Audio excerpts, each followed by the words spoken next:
live again. Hope you guys are doing swell today. We're gonna be doing some Fata, Morgana, Fatata, Morgana. Oh, we've already played for 33 hours. Isn't that crazy, guys? We put 33 hours into this game. That's a long game. That's a long game. We've had longer ones, though. That's for shizzle.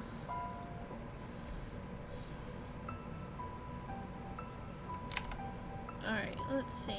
Can you guys see it? Yep. Involving a third party that's not part of the plan. Is there anything at all in that head of yours, dog? I can kill him if that's a problem. Don't be hasty. Describe him for me. Did he seem like he came from a wealthy family? He's young, still in his teens. He lives with his little sister. He looks reasonably well off, probably of noble blood. You picked one hell of a target to use as your bait. Should I kill him? There are people in this world you can make disappear quietly. People no one will notice have gone missing. You're one of them. The boy, he most likely isn't. Is the boy at all interested in the witch's blood? He seemed to be. Well, that makes things a little easier. You must have to make him an accomplice then. It's everything up to about 6 months ago. You know what happened next, I presume. I threatened Mel, forced him to join us. He needed the blood for his sister, but even without that excuse, he didn't have the courage to run. Me, on the other hand, I involved myself in my own will. I had no reason to try to get back out. In fact, being put in charge on one of the 3 keys gave me an excuse to meet up with her more often. The arrangement was quite beneficial for me. Hey, I heard the news! You're selected to be part of the Lord's personal guard? Now you've got it made. Congratulations! You exaggerate. It's nothing. Oh, now, no need to be humble. He wouldn't have picked you if he didn't really trust you. Everyone around here knows just how hard it is to earn the Lord's trust. If you say so. Hasn't been easy for him, I hear. He only assigns those he really trusts to work so close to him. I hope you're right. He trusts you, I'm sure of it. Certainly can't tell her the real reason I suddenly became his guard. I've got some more exciting news too. The Lord sent a messenger for me earlier. Apparently he's building a new church and he wants me to serve as a nun there. Can you believe it? You shouldn't be surprised. You are the city saintess after all. It's a little wonder you would be his first choice. I really don't think I'm that important. Do you not want the position? No, I'm delighted to have such an incredible opportunity. This will allow me to help so many more people than before. It's wonderful news. That's good to hear. Tell me, I'm not wrong in thinking helping people is the only thing you want more than anything else, am I? Right, that's what I want more than anything in the world. I see. Hey, smile for me, would you? Huh? Just fine this whole time, haven't I? Not now, just forever. Of course, when I'm with you, nothing could possibly take the smile off my face. I'm glad to hear it. I never knew someone could lose so much weight while still eating every day. You might have to increase your portions. If there's anything in particular you want, just tell me. I hear children's voices. From outside, I hear children's voices. The kids are here to see the saintess. Oh my god, Baron! Hello! Thanks so much for raiding me. I hope you had a great stream. It's so good to see you. This is the greatest banana raid of all time. You're damn right. How you guys all doing? Hey, Mochi. It has gotten quite noisy out there of late, yes. Oh, the saintess. Your voice has gotten raspy too. Is that my doing? Did I take your voice? That's unfortunate. Tell me your voice. To me, you are a voice held far more values in your blood. And I took that away from you. Yes, you three took everything from me. So we did. Enough chatter, dog. The Lord's scheme was a success. The witch's blood brought with it an influx of donations, which the Lord invested in various businesses in the city. How was your strain, Baron? What were you guys doing? I have no idea if the blood actually has miraculous powers, but there are certainly people claiming to have been healed by it. It wasn't long before people who weren't sick started making use of the supposed cure-all medication, saying it had preventative properties as well. Went well. Me and Mochi talked to Grisaya now that I finished it. How are you? Oh, awesome! I'm glad you finished it. What did you think of it? What would you rate it out of 10? I'm doing well, thanks for asking. As word of the elixir spread, the Lord's profits grew in kind. One fact is undeniable. The witch's blood stimulated the city's dramatic growth. 10 out of 10, no contest? Wow, really? That's crazy. I wonder if I'm gonna rate it that high when I finish it. I'm really interested in how it's all gonna turn out. I was grinding Grisaya earlier. I only have like a week left in game, I think. We both loved it. We loved it so much. We spent 2 hours talking about one route. Oh my god. Well, I'm glad you guys have something you like to talk about.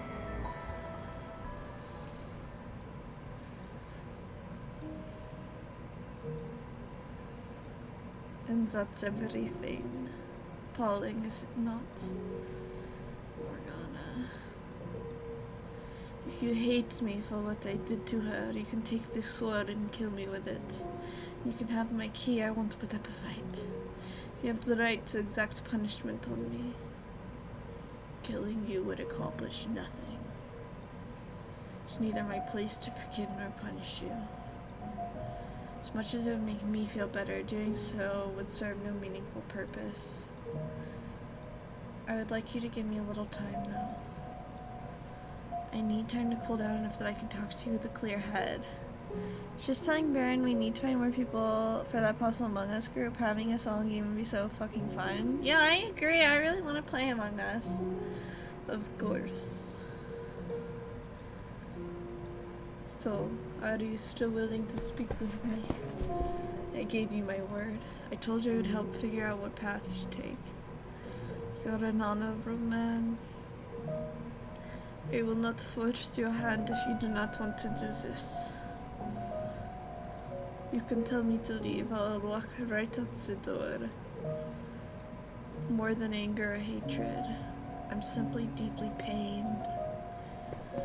Maybe things would have turned out better if I were as sympathetic a man as you. People are supposed to feel happy or sad for each other. Still liking this one, by the way? Yeah, I definitely do. I'm at the end of it, so I'm trying to finish it up. I'm really interested to see how it ends and stuff. I can't though, which must make me a beast. When you first met Morgana, you felt a desire to rescue her from the slave traders, did you not? You thought of someone other than yourself. I never saw that desire through, though. My thirst far overpowered anything I may have wanted to do for her. You know what this calls for? Okay, let me, add sands really quick.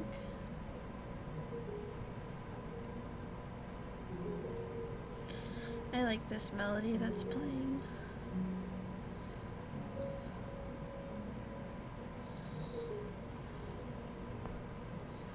And the next time we met, I sold her to the Lord. As I said before, there is no room for interpretation in the things I have done. Whatever I might have wanted to do at one point, it's all meaningless now. Regardless, anything I do for someone else is ultimately for my own benefits, because it's what I need. No matter how selfish your motivations may ultimately be, please let me believe some part of you just genuinely want to help her. Alright. I know I sound like a hypocrite for saying this, but sitting back and waiting for her to die is not what I want. When I cut off her arm, I didn't feel any of the thrill or euphoria that I usually do when I take my son to someone. I can't say whether it means I had a conscience, but if for a moment, or I just wasn't myself at the time. Oh, by the way, did you see how this character my sister has her account? She has Blade to E2, Silly to E4, like how? That's crazy. Does she spend a lot of money on the game? You can save her though, please do. I can't do anything. If I try, it only makes things worse. I can't do everything on my own either. Give me your word that you will atone to Morgana for your actions. While I doubt making reparations will clear me of my crimes. If that is what you want me to do, that is what I will do. Not sure, maybe? I don't see how else. Yeah, right? Can I ask you something? What is it? Tell me more about my next life. I want to know what kind of man I am. I want to know every mistake I make, all the details. I warn you, it's a tale far more barbaric than anything you can imagine. Do you still want to hear it? I do. And I have little doubts that I will believe it. If you're worried I'm going to react the way I did earlier, I lay down my sword. You can tie me up too if you want. That won't be necessary. On her account, grinding out her missions for sure. Oh, I'm on her account grinding out her missions for her? Oh my god, why are you doing it for her?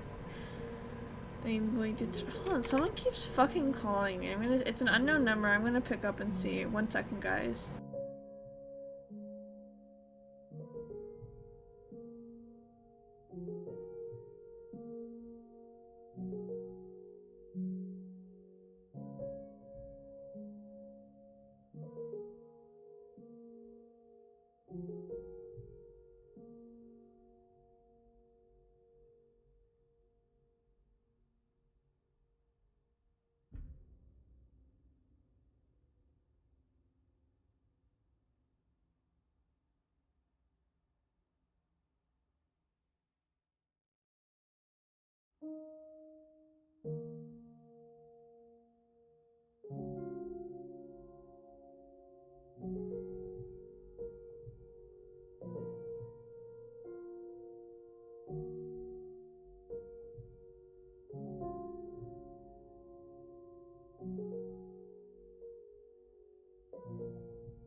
Okay, guys, sorry about that. It was,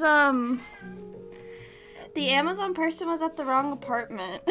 So they kept calling me. Because they're like, is your apartment this number or this number? And I was like, it's neither of those, it's this number. And so, sorry, I'm winded because I was running.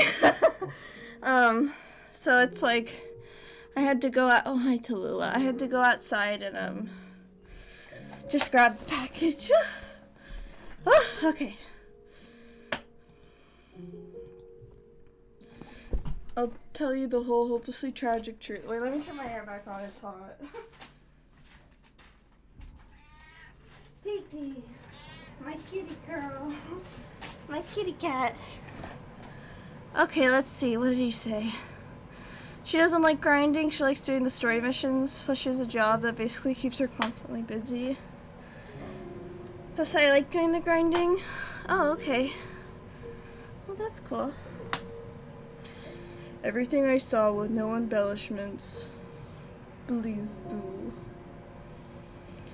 And so I told him the tale I witnessed beyond the second door. That he lost his memory in a shipwreck. He was treated like a beast by the people in the land where he was washed up. That he massacred countless people. That he took the life of his lover who had come in search of him, never wavering in her belief that he was still alive. I told him about the white-haired girl. I told him about the things he made Giselle do. I didn't hide anything. As I spoke, he would occasionally grimace, or his eyes would go wide for a moment, but not once did he interrupt me. He sat there in silence until I finished.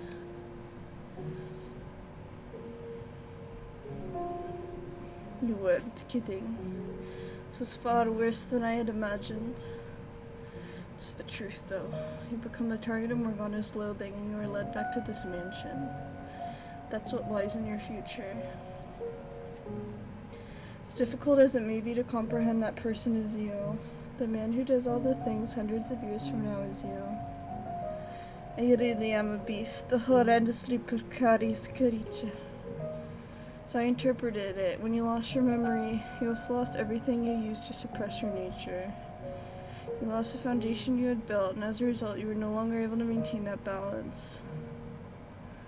Would that mean what I am now is, comparatively speaking, human? No, I'm no different now. I have no more control over myself when I'm killing people since the man you described. You've seen me do reprehensible things. And in spite of that, you were never condescending or insulting. Never acted disgusted or afraid of me. All are angels as compassionate as you. I'm not an angel. I'm simply biting my tongue. Are you afraid of me then? I'm not afraid of you, no. I'll tell you then, I don't understand. I am of the belief that now is not the appropriate time for me to allow my personal feelings to influence my actions. My task is to save Morgana. If I'm to be honest with you for a moment, I despise the man that you are in the future. But I'm also equally frustrated at myself. You're right, that the things you did were inexcusable. You murdered innocents. You killed the woman who came searching for you. But on a personal level, what angers me most is you put your blood on the hands of the woman I love. I know very well that to you it's something you haven't done yet, but it was still your soul. Tears me apart inside that I couldn't return in time to stop it.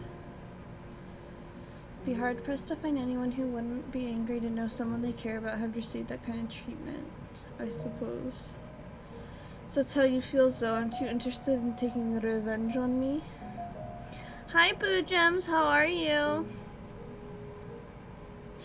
Plus gives me a chance to use the correct characters. True. As I mentioned before, there are times when allowing your emotions to take the reins is wrong course of action. This is one of those times. Doing well. How are you doing? I'm doing good. Thanks for asking. Seeking vengeance is the wrong thing for me to do right now. If I can eliminate Morgana's hatred, the three of your souls will be set free as well. So you're going to save me too? Yes, I am. Don't consider myself worthy of a redemption. Especially not after hearing what the things I will do. I'm a beast through and through. A twisted, psychopathic monster. You were conflicted though. You struggled against the creature that dwelled inside you. It's true you found your perverted joy in violence and murder, but you also felt kindness, which caused part of you to seek peace. And the same can be said of you in this time as well. If you actually were nothing but a beast, or rather nothing but a man that derived pleasure in killing, then maybe I could have truly reviled you. But then you would have been irredeemable no matter what had turned you into that, no matter how much pain and suffering had driven you at that point. But your instability, your constant shifting desires, your mental frailty, all appear to me as very human traits. Tell me, how should I live my life from here on? What is it you want most? The easiest road to me, the one I walk now, to continue being a killer, no fighting my desires and no resisting what's inside me. Would that be my salvation, to abandon my humanity entirely? I don't know what I should do, what I'm supposed to do. I'm at a complete loss about everything. I'd like to believe that your desire to live in peace is sincere, if that's what I want for you too. It will be a more trying path, yes, because you will have to fight against your nature to stay on it, but we live in the human world. And you'll have Pauline, who wants the same thing, extending her hand for you, inviting you to join her. So I encourage you to suppress your urges. Your life will not be easy for it, but I implore you to take the rocky road for your own sake and for hers. Even if it means my entire life is built on a foundation of lies. For today I believed it was wrong not to be true to oneself. As I listened to you tell your story, I came to realize maybe there are exceptions. Some things you can and possibly should keep locked inside you where they can't hurt anyone else. However, I also think you have a tendency to try to act too perfect around her, both in life and the next. Cover up so much of yourself you become an entirely different person. You can be your conflicted, imperfect self around her. The man you are right now, lost and trying to find his way. I have little doubt she will accept that man. What you need most is restraint. I see. Meow. Hi, you're here, cat. Hi, Gemma. How are you? Yeah, my cat's going crazy. How you doing, Gemma? So tell me, do you think my future can be changed? I don't know for certain, so all I can do is speculate. But as you share the same soul, I expect any changes you make now will be reflected in your future incarnation. Titi! Me good, you? I'm doing good too. Tell Lila what's going on, kitty kitty. Kitty kitty kitty. I have my work cut out for me, then. Pauline, she believed in me. She put her faith in a beast like me and went out in search of him. I cannot allow myself to be the kind of monster that would murder a woman like her. Oh god, it's a psychopath, yeah. I have to change. I will change the future. You can do it. When my life comes to an end, I vow to make my next one better. Thank you for listening to me, and for giving me guidance. Can't say I'm particularly suited for this job. Knowing that my words are going to influence the direction of another's life is an unimaginable amount of pressure. I don't know, I say you pull it off well enough. If you ever decide to quit being an angel, you'd make a damn convincing missionary. I have no interest in being a missionary. As I've told you, I'm not an angel. So it's too bad. I joined the Church of Michael. Don't look at me like that, I'm just kidding. Now, can I get angry at you? As I've been telling you, I'm an ordinary man. I'm not special in any way, like you seem to think I am. You are not ordinary. You're different, but not in the same way I am. I wouldn't ask any normal man to show me how to lead my life. I see. Although what passes for normal differs from person to person, I suppose. Just as I don't think you're normal, I'm sure there are people out there who do. Perhaps. Or maybe they're just able to see my desire to be normal. Well, is this everything I have to tell you? Going to want to talk to Zen Lord next, I assume. That's right. I'm gonna convince him to hand over his key, and then I'm gonna set Morgana free. Doubt you'll have much luck convincing him of anything, but I'll help any way I can. I appreciate it. I'll get them to come to supper tonight. You be there too. Okay, I'll be there. Could I ask you for one favor though? Could you try to arrange that for as late as possible? Should be doable, but why? Someone else I need to speak with first. Alright. I do what I can. Thank you. See you this evening then. Did I lead him to the correct path? Will he actually find redemption at the end of it? No, I made the right decision. Even if he doesn't in this life, there's enough of his chance that he will in his next. One left and that's it. I'm almost there, Giselle. Almost made it to Morgana. Come this far. All that's left is to speak with the Lord. Stay focused, Michael. These pieces I have still don't fit together yet. As Morgana told it, the Lord was a cruel man from the moment she first saw him. He wasn't much different than the swordsman's telling of events either. Are these portrayals the full picture of what kind of man he is? I mean, our team is powerful enough. We literally got a psycho samurai on our side. Yeah. Will adding his perspective do anything but amplify Morgana's hatred? If he really is exactly the man he's been made out to be, how do you explain his internal struggles from the third door? Did his core personality change with the times? Everyone else I've met has been fundamentally the same, though. Are you the exception, Jacob Poe? Morgana found joy in her life during the 3 years at the brothel. Oh my god, not the why is Mr. Pokewups? Why?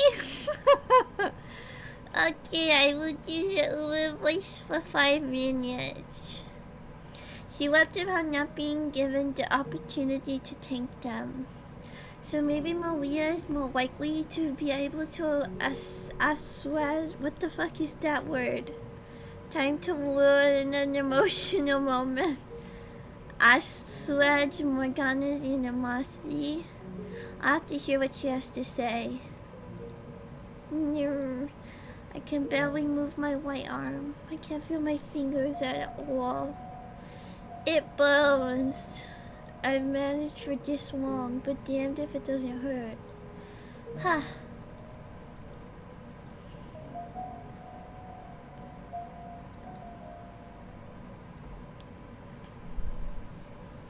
Why must you hand out miracles for nothing? I know that voice. I'm looking up at someone, a woman. She's draped in a black fog and I can't make out any details.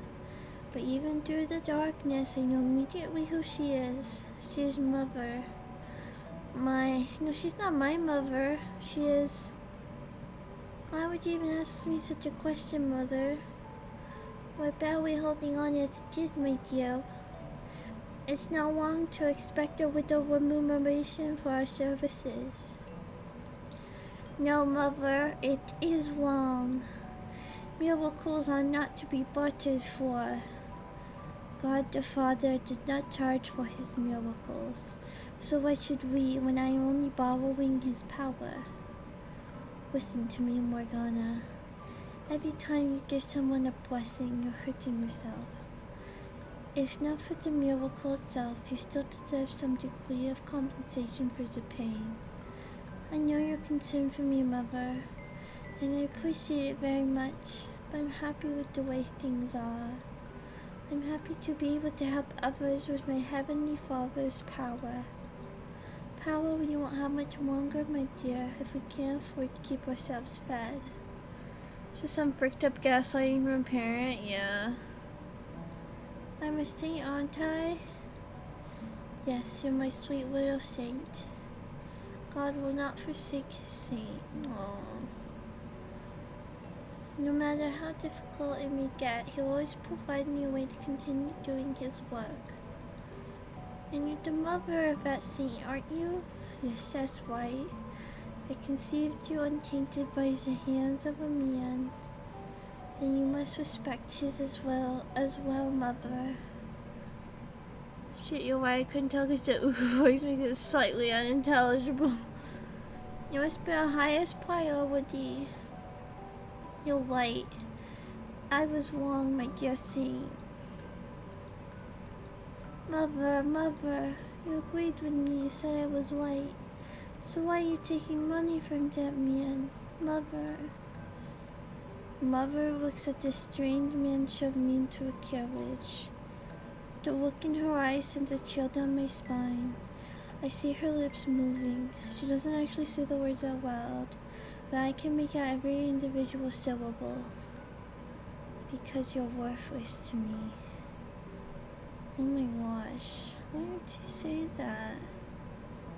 Don't worry, I studied the Ulu language. I can decode it. That's so sad. What the fuck? Welcome, daughter of God. You'll be performing miracles for me now. And if you cooperate, I can guarantee you'll live more than comfortably. Miracles are not something to be performed for one single person's benefit. What? Miracles are not magic or power tricks. They are a precious gift granted to me by my Father in heaven. Using his power for personal gratification is a grave sin. I will do no such thing. I entreat you to think long and hard about your actions. Do away with such selfish desires and dedicate yourself to helping the people. The power you have been given was bestowed upon you by the hand of God. Alright, time has been 5 minutes. It's not your power. He's merely allowing you to make use of it for a short time. Pride is a sin. Please consider how you conduct yourself. And unfortunately I can't stay as if I was ready for bed, but I want to stop and say hi. I wish you could stream and ruin an emotional moment. Thanks for stopping by, Mr. Pokelopes. I hope you have a good rest. Have a great night. Thank you, you too. Have a good night.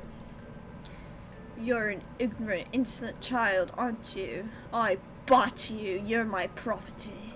You have no right to an opinion. It's not my opinion. That is the way of the world, is God. Silence! You're not here for talk. You're here to perform miracles for me and my guests. As I've already told you, I will do no such thing. What you will or will not do is my decision, not yours. The Lord says with a sickening laugh, then grabs me by the hair and knocks me to the floor.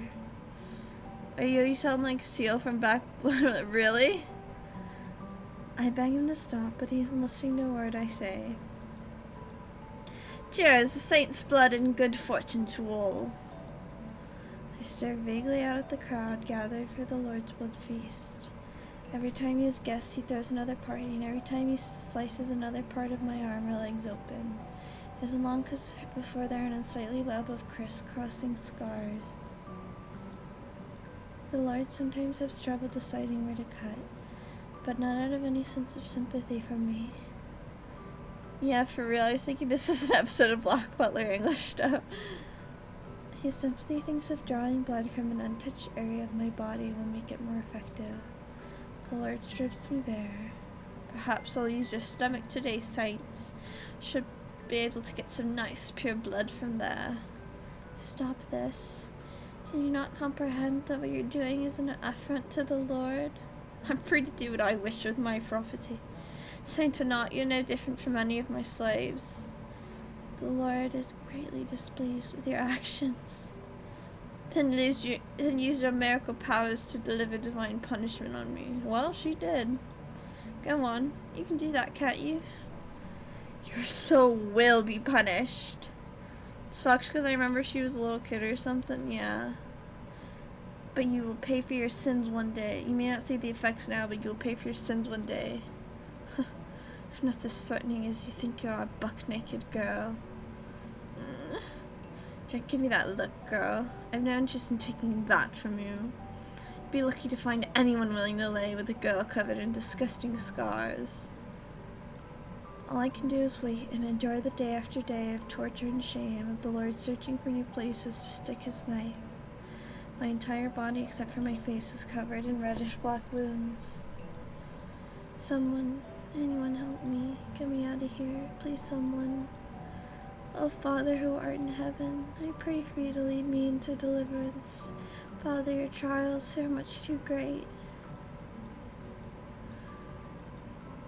Morgana. That was much clearer than the first time I saw her. Everything she felt, her struggling, her sincerity, her pain, and her voice. Felt almost as though I was going through it all. Huh. Lord, I can understand why Morgana would bear such a powerful grudge against him, considering everything he did to her. Why would he do that, though? Is there some reason, some explanation for his actions? Thoroughly exhausted, like I've just spent the last several months having my blood drained again and again. My limbs feel like they have boulders tied to them. Just trying to get to my feet makes me dizzy. Hard, I'm back. Had to scrub the old jumper. No problem. Welcome back. Ugh, so cold. She's probably waiting for me by now. I should get going. I have to do this. Move, damn it. Grinding against my body's attempts to succumb to gravity with every step through sheer force of will. I make my way to the courtyard. Oh, there you are. Thank God you came. Sneaking onto the church grounds is a bit unnerving, so if you... Are you alright? You look like you just came back from the dead. I'm fine. Thank you for coming. Now, to continue our conversation from yesterday. Oh, slow down.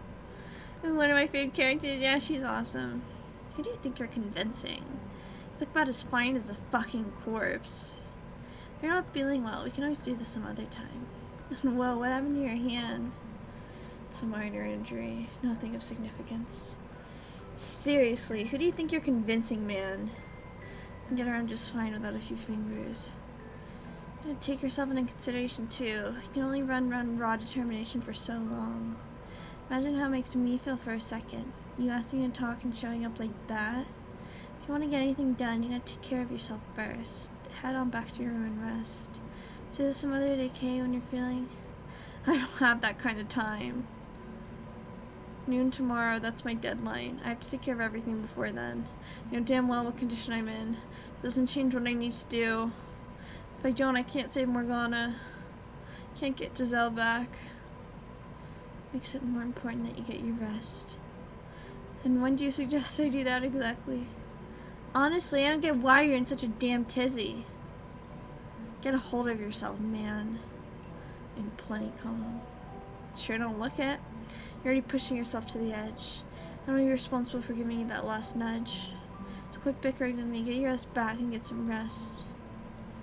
You don't understand the gravity of the situation. None of you do. You don't grasp what great of an effect stopping what happens tomorrow will have. I have to keep moving, even if it means crawling through the dirt.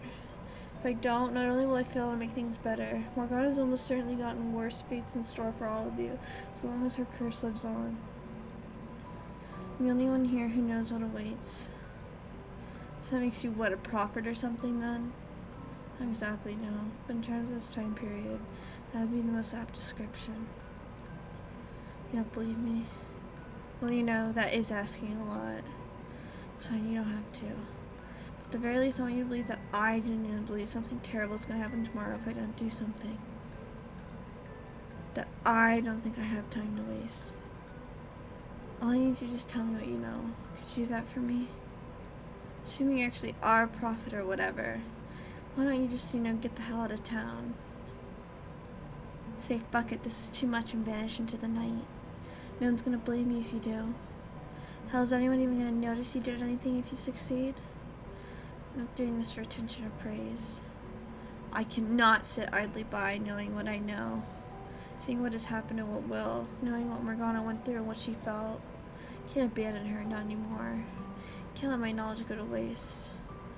While it is true that the mansion will continue to be wrapped in darkness, so long as Morgana's curse remains in effect, nothing can be put to rest until I do something about that. It's not my sole motivation anymore. I sincerely want to help Morgana. Giselle, that's what you meant when you told me you wanted me to save her? Seem like the kind of fella who's always fretting about something or another. You don't know how to take it easy, do you? Though I guess in a way that's kind of why you fight so hard, huh? Alright, you win, I'll talk. Anything you want to know, I'll tell you. Thank you very much. But sit your butt down first. Oh, okay.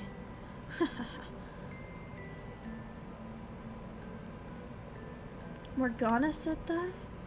She did. She described her 3 years there as one of the brightest periods of her life. Huh, who'd have thought? Damn, that's kind of really great to hear.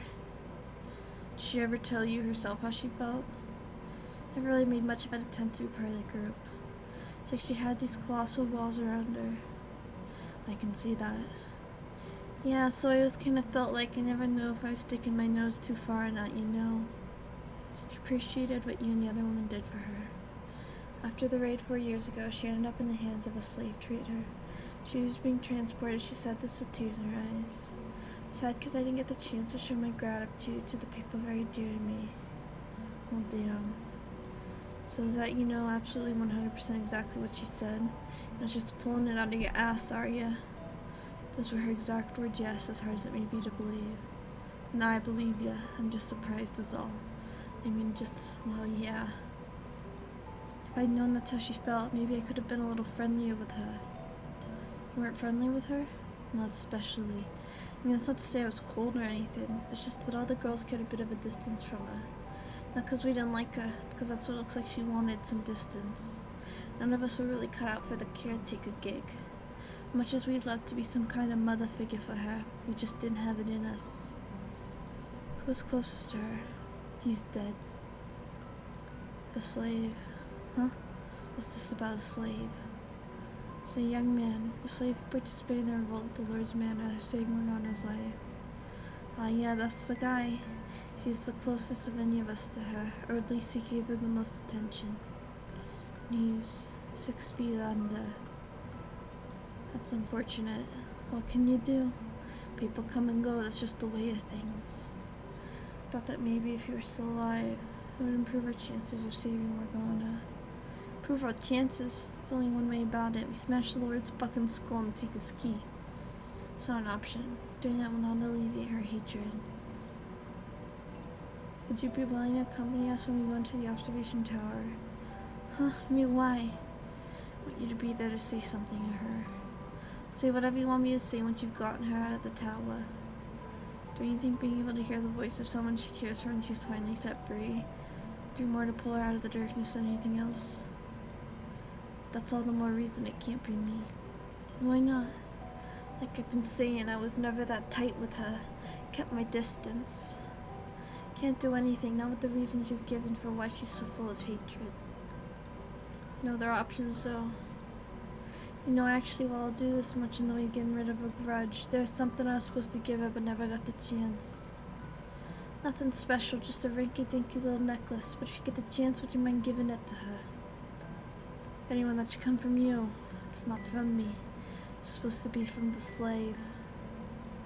He got it for her as a birthday present, but that was the day the brothel got raided. So yeah, that's the story. Make sure she gets it, would ya? Okay, I will. Thanks, man. Well, now that's out of the way, I should split. Best of...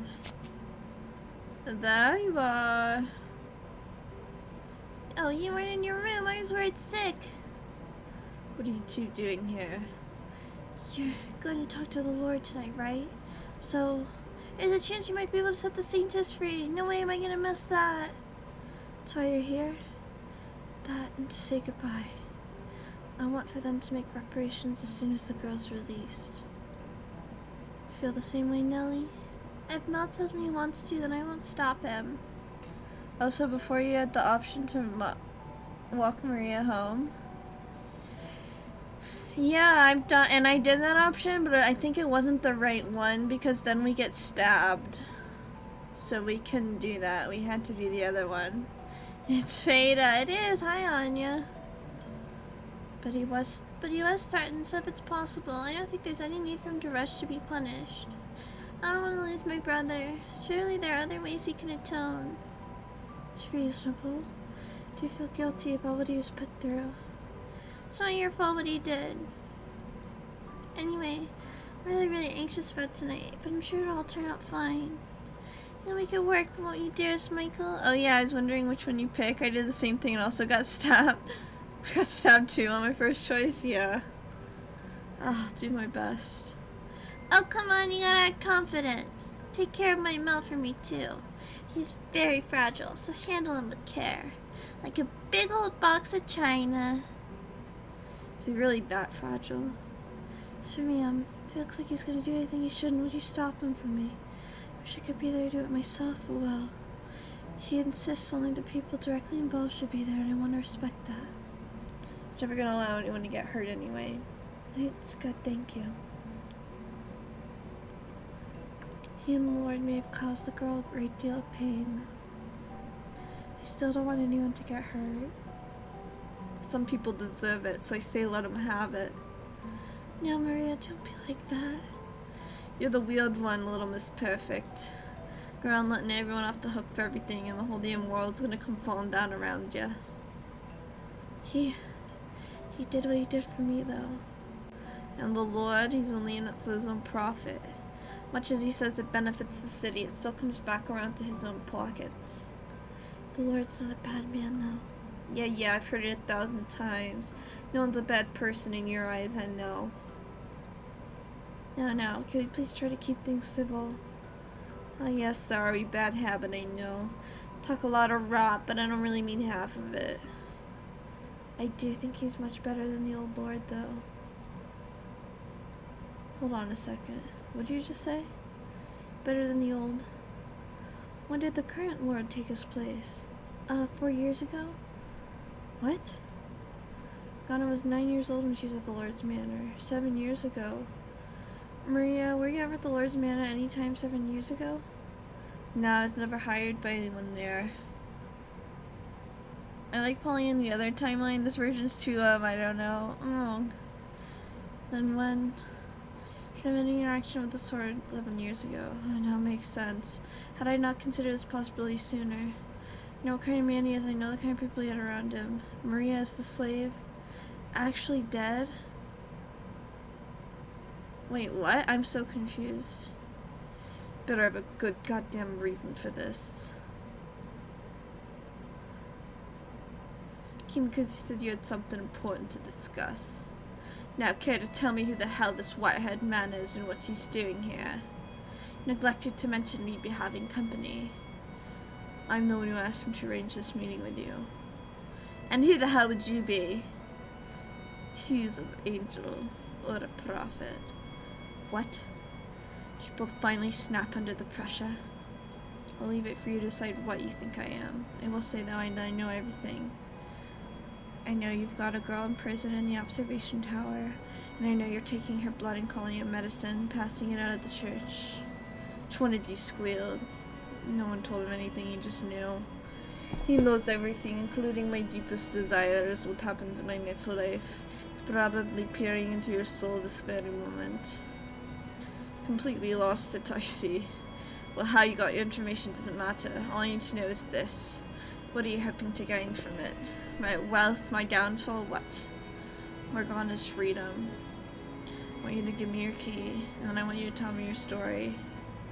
Come here from the future, from the world after Morgana's death. Her soul courses with hatred for the three of you, and she's placed a curse of eternal suffering on your souls. Has everyone at this damn table gone mad? Do you seriously think I'd believe that nonsense? Don't interrupt me. My objective is not so much. I can't believe he just said that. This conversation is too funny. My objective is not to rescue Morgana's physical body from the tower, but to save her soul from an eternity of loathing. Can't achieve that on my own ever, because I'm not from this time. I've had no direct interaction with her or anyone else here until just recently. In order to make her have a change of heart, I need to gather the truth from the people who are from this time. And I expect that you hold the last piece of the puzzle, the biggest piece. That you have a far deeper connection with Morgana than anyone else here. No, I'm all but certain of it now. Your perspective is crucial to accomplishing my goal. Tell me your whole story, please. How you ended up capturing and imprisoning Morgana, what you thought and felt along the way. Truth will get through to her, I know it. That will be the turning point in all this. Her curse will be no more, and you will be able to return to the path you were meant to walk. Everyone will have their salvation. Someone throw this madman out. I won't do it. Neither will I. Damn worthless curs. I'll call the guards then. Who do you think I am exactly? The lord of this land. Under ordinary circumstances, I never so much as deigned to speak with you lowly peasants. Now get out of my sight. Take it as an act of aggression, you'll find yourself without a head. In this room right now, you're not a lord, you're a lone man. So you hand over your key, we're not letting you leave. And you'll find there aren't any guards for you to call. You're all alone on this estate. Your preoccupation with staying at the site played right into our hands. Accept your defeat, Lord. I'm very greedy to set the witch free. Cowardly worms. Ironic coming from you. And you turn coats quite so eagerly. None of your kids are starting on it too, I take it. Who were only working for you. You never fought any sort of allegiance to you. Loyalty founded on what one has to gain or lose, far more resilient and uncertain fluctuating feelings. It would appear this white-haired man shattered that foundation. How long have you been colluding with them, Kerr? You arrived in this era 2 days ago. What? 2 days? Just 2 days you got these worms dancing for you? They're not dancing for me. I merely spoke with them and they listened. You're a disturbed man. You couldn't possibly have won these two over in mere 2 days. He's an ordinary man. As you said, he knew everything. While I was talking to him, I felt like he was looking directly into my soul. He's definitely an unusual one, yeah. I felt like he'd known me in my own life, even though he just showed up out of nowhere 2 days ago. I didn't believe what he was saying at first, but he knew things he couldn't possibly know. My secret wish, something I've never told anyone before. I don't know what kind of tricks you're playing, but I know why I've never seen you around. You've been looking around the city for longer, sticking your nose where it didn't belong. I would have taken notice sooner or later. Huh. I'm impressed. Only 2 days, you managed to convince both of them to betray and set me up. I am indeed the one in charge of this operation, so if it's the witch you're after, I'm the obvious target, yes. The 2 dogs there surely have some pent-up rage. So I take it you're gonna tie me up and torture me until I tell you what I want to know? It's not a bad idea what you say. Give me the words, these new ropes. Wait, we agreed we were getting rough. I have no interest in solving this problem with violence. We're here to uncover the truth.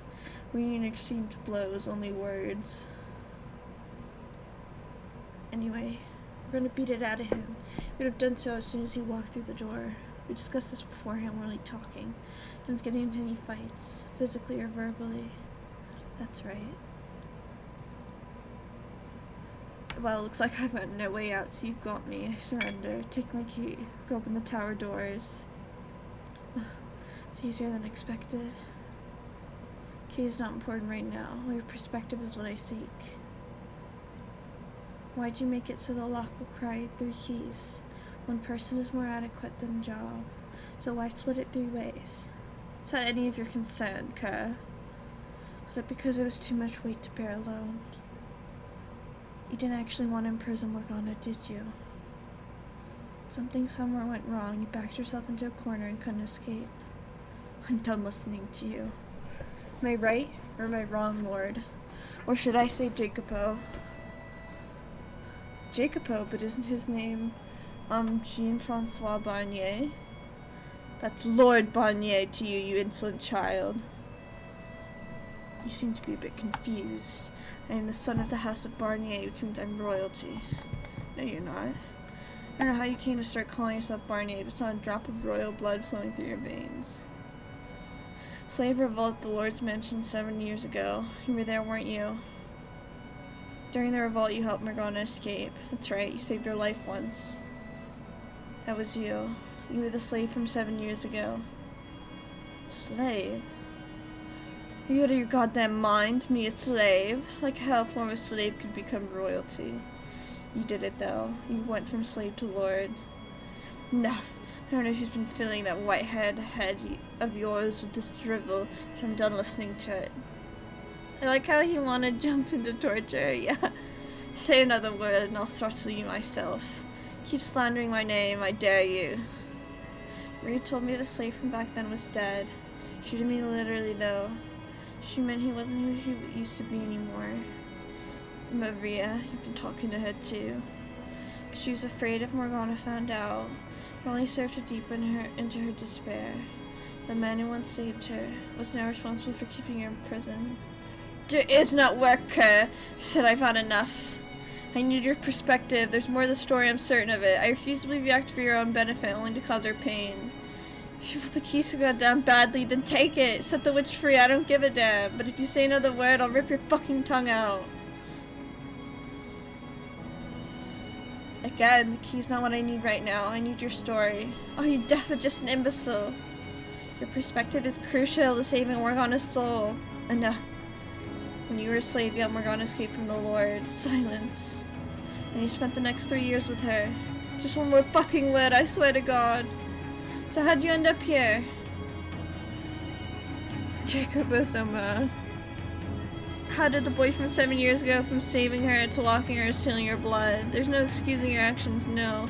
But please, I need to tell me how you got to this point. Enough! Michael!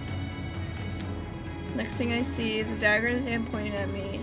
Luckily, trying to push myself out of the path and charge with my dominant hand, sends a jolt of excruciating pain in my right arm. Rip your fucking head off!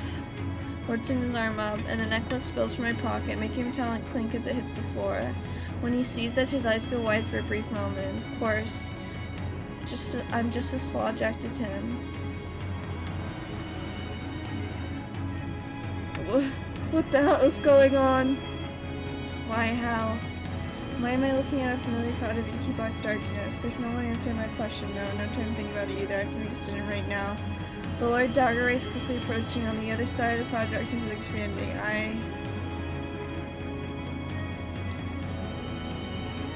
We're gonna save?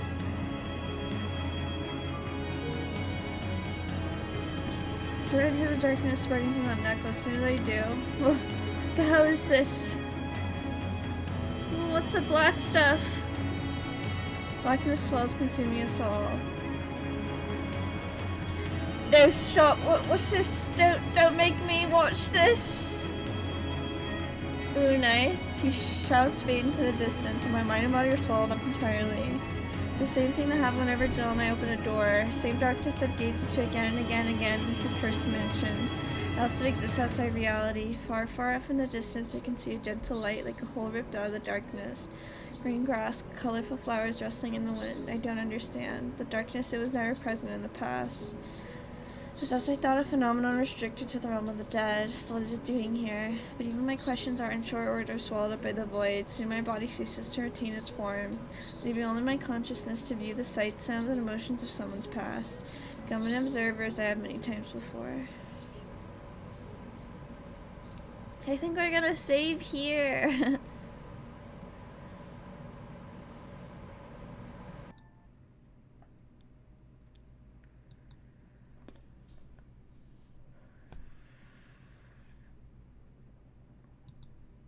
I'm staring into a pair of ruby red eyes, open wide with shock. Cross snapping at him, insulting him, but I don't remember what I said. Nor do I remember how he responded. All I know is that a wave of churning blackness appeared out of nowhere. Oops, sorry, my thing froze for a second. Washing me away, I'm powerless, helpless, hopeless. My young mind is sucked into like a whirlpool. Young? My young mind? Oh, for Christ's sake, you've got to be kidding me. Why? Oh God, why am I being made to look like this part of my life? Miserable, stupid, fucking romantic I once was. Why am I turning back into the boy I tried so hard to forget? Where did the absurd black smoke come from, and why can't I get out of it? It's the white-haired man who's doing this to me. He's not an angel or a prophet. It's the goddamn devil himself. But in all my questions, my confusion, my frustration, everything that composes my present is superseded by that darkness, whispering away into nothing.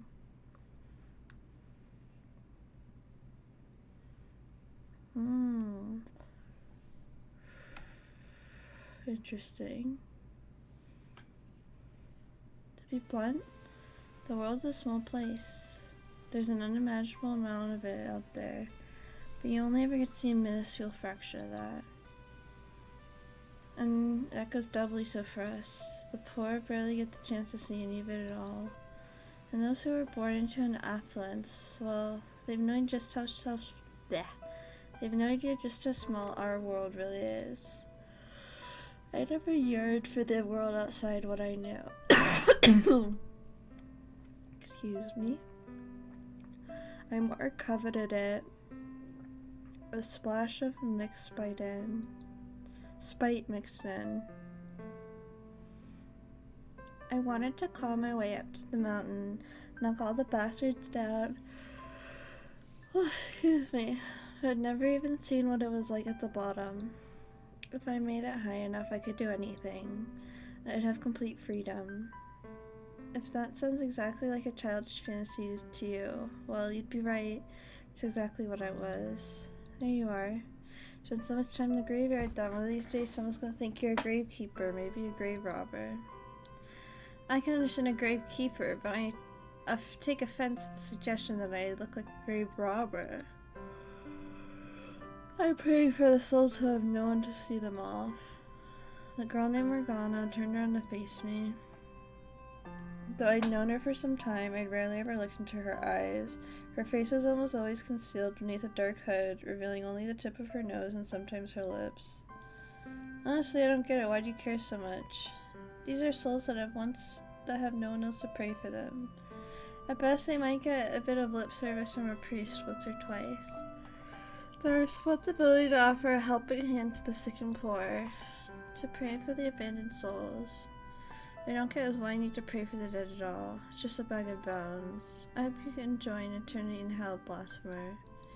Hey, that was uncalled for. I'm just joking, obviously. You take black humor to a new level. Morgana gave me a curt shrug, then turned away. She never faced anyone head-on for very long.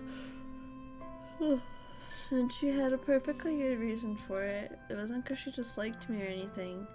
I don't think anyway. About 3 years earlier, something had happened that caused large patches of flesh to fall off her face. Supposedly, she had looked fine before then, and I only knew her as she was at the time. The rest of her body was covered in wounds as well, but applying ointment to them had reduced the scarring significantly. Her face, though, showed no signs of recovering. A close friend of mine, a prostitute, said she thought maybe a psychological thing, but regardless, I continued applying ointment to Morgana's face. Hey, come on, don't turn away from me. I know you can hear me. I brought ointment, so let me put it on you. It's a waste of time. You don't know that. Your arms look much better than before. Won't be long before your face starts healing too. Ointment isn't free. You're wasting your money. It's my money, so I can use it however I please, so just shut up and let me do this. You're a very obnoxious man, you know. What was that? You want me to rub it in real hard, huh? Fine. The forlorn graveyard as their backdrop, the young man applied the salve to the girl's raw, exposed flesh. Possibly the least romantic sight in the world. I would have at the very least preferred a somewhat more pleasant location. As the thought fluttered through my mind, I let out a defeated sigh, and I could soon feel her glaring at me. Morgana could be a bit standoffish, but honestly I didn't mind. For her, this is actually quite sociable, in fact. When I first met her, she didn't act her age at all, but now she's starting to show signs of a 12-year-old girl hidden inside. 3 years prior, when I met Morgana, she'd been the victim of unspeakable abuse at the hands of the Lord. I didn't know why he had done those things to her, and I didn't ask either, because I knew doing so would only reopen old wounds. All I knew was that the Lord was going so far as was so far gone as a human being as to brutally torture a 9-year-old girl. At the time, the only thing that ever seemed to come out of her mouth was the word God. Everything she said or did was ostensibly for the benefit of others. It felt to me like she was acting out of some sort of sense of duty rather than genuine concern. Honorable, but ultimately hollow. I much preferred this Morgana, even if she could be a bit jaded. What are you hoping to get out of repairing my face? I'm not trying to get anything, I just want you to heal up. And here I thought you were going to try and make me work at the brothel. How many times do I have to tell you? I'm not going to make you be a prostitute. What other reason could you have for wanting my face to get better? Because I want to see it, isn't that enough? So we're clear, that wasn't me hitting on you, okay? The thought never occurred to me. I felt quiet, sitting there motionless as I rubbed ointment into her face. Her skin beneath my thumb was rough and unpleasant to the touch, and honestly rather stomach-churning. It's hard to imagine her face would ever heal. What I'd said about wanting her to see her face was true, but I wanted more than anything was for her to be able to live a relatively normal life. I hope you're prepared to be let down if I do ever heal. That's a possibility, it's just part of the fun. You have as much tact as a worm. No tact and bad taste. I'm a real winner. It's a wonder no one thought it was you in your sleep. Being a guy, of course I would have been pleased. She turned out to be pretty with a face healed, but her life was guaranteed to be easier now no matter what she looked like. That was what really mattered ultimately. I could only imagine how hard it was to have your life turned completely upside down at the age of 9.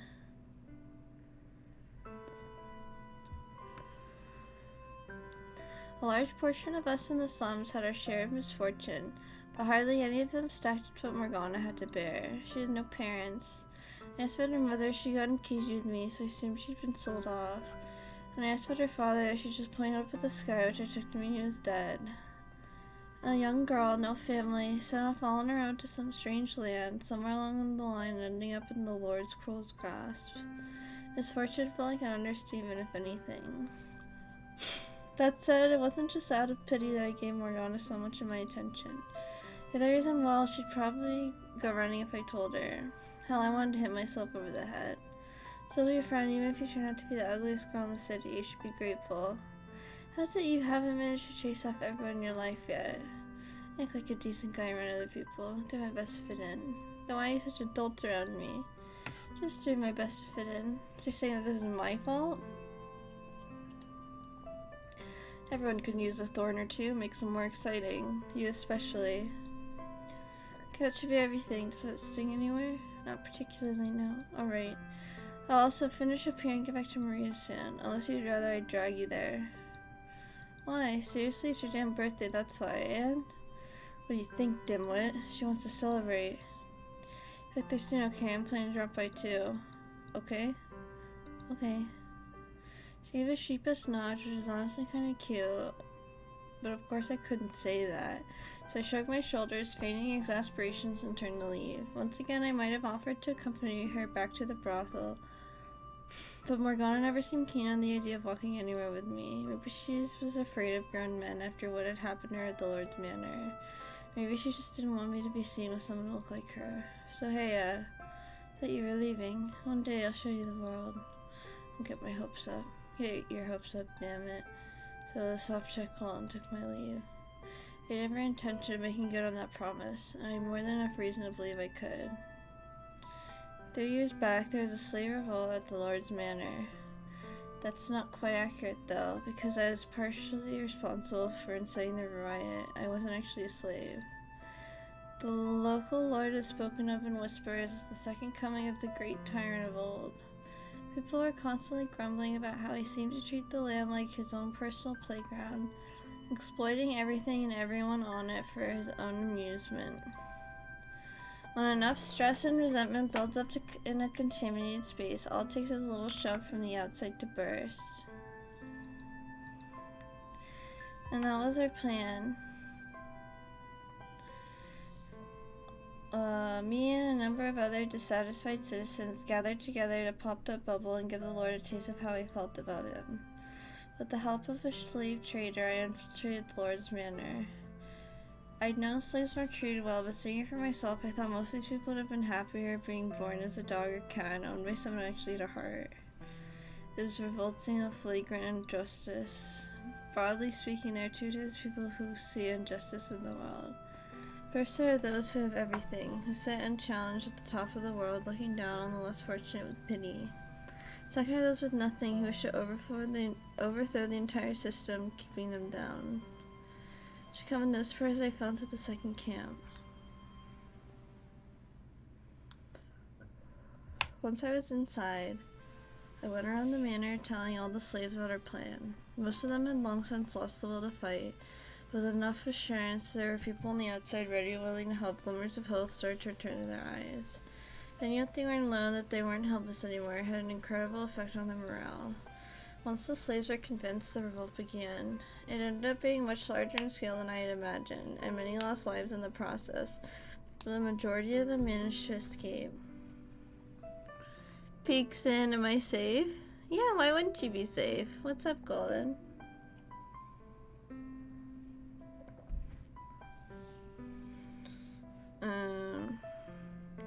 Naturally, the slaves couldn't stay in the city, so I directed them to people waiting outside who would take them to another city or neighboring. Okay, I'm safe. Drops black bag on the ground. I had neither the money nor the power to guarantee them a good life on the outside, but that hardly mattered to them. Everyone was sure that wherever they ended up would be better than staying. I prayed that would be the case, as during the revolt that I saved Morgana. I would have sent her off somewhere else like all the other slaves, but she was in so dire a condition that when I found her, she could hardly even move on her own. She'd been sapped of all her willpower. So I brought her to a brothel where a friend of mine worked and asked her to take Morgana in. My companions and I reveled in the revolt's success. It was enough of an accomplishment to have any real political implications, but we still felt like heroes. Drunk on victory, we started talking about going bigger, starting a full-on revolution. Once the elation passed, though, we realized there wasn't much more we could do. Even if we did manage to start a large enough uprising to kill the Lord, we were only peasants. Not only did we not know the first thing about ruling, the other counts would never acknowledge our authority anyway.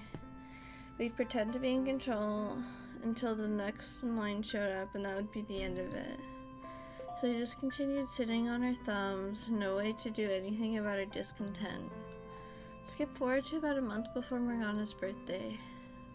One day, a middle-aged woman approached me. I had never met her before, but she had wavy hair and reminded me of a great deal of my own. Looking at me straight in the eye, the woman said, I was once a maid servant for Barney Estate.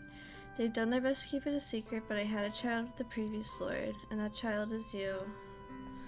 Revolution came completely out of the blue. According to her, if I had royal blood, and we could convince the lord of that, I'd become royalty. Furthermore, she, as my alleged mother, could return to her old life as the manor. No one urged me to take action, to meet the Lord, reveal my lineage and claim, no, reclaim my rightful place at the Barney house.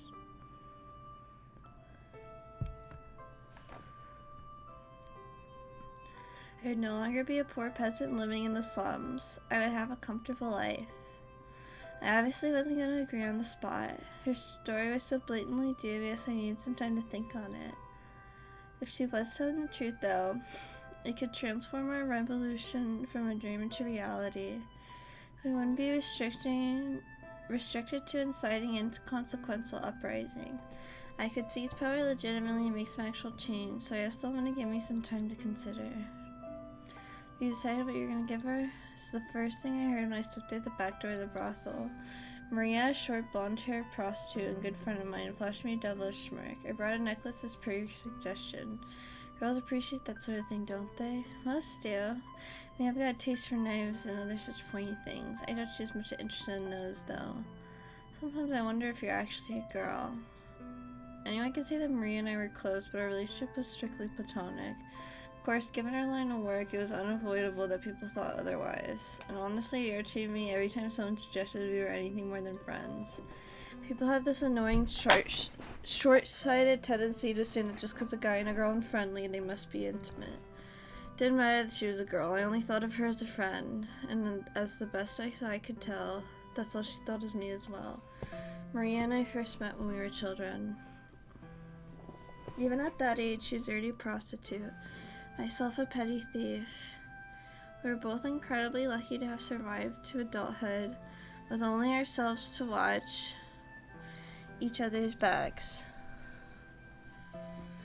It's possible that the only reason neither of us maintained the willpower to survive this long was because we had each other to bitch about life to when things got bad.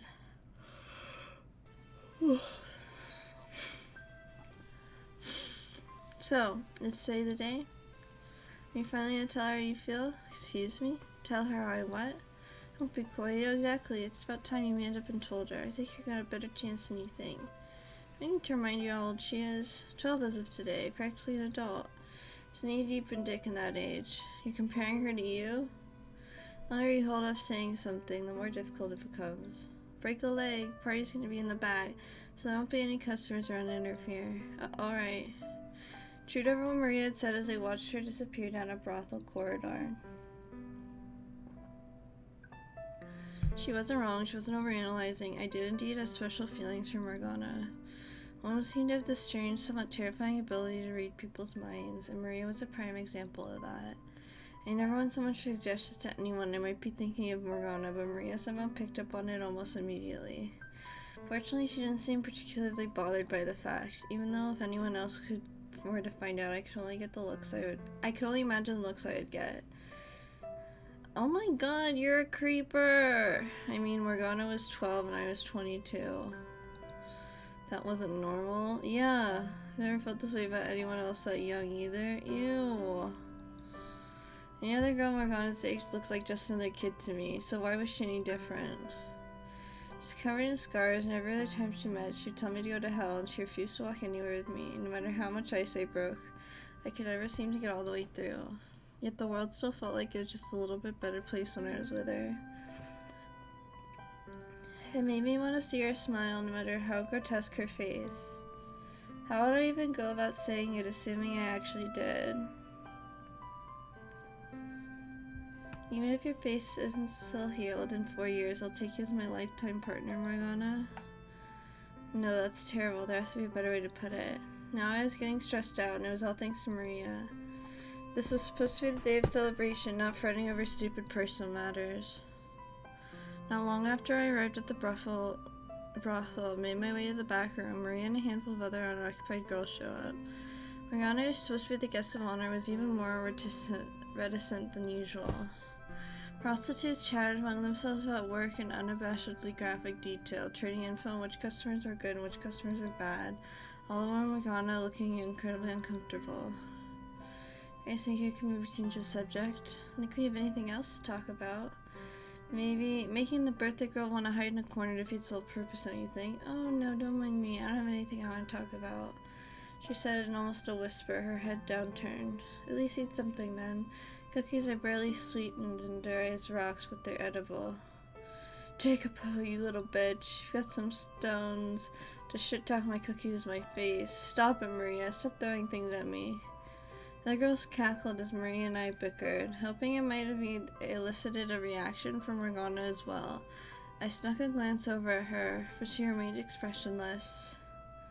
You are right about one thing, though. This is Morgana's day. Let's change the subject. Maria said with a little laugh, having hurled everything within arm's reach at me. Like I said, I don't have anything to talk about. Sure you do, you just have to look a little harder. Not saying you have to reminisce for us. It can be anything. Let's see, here's an idea. Are there any guys you got your eyes on? I spew my tea out all over the table.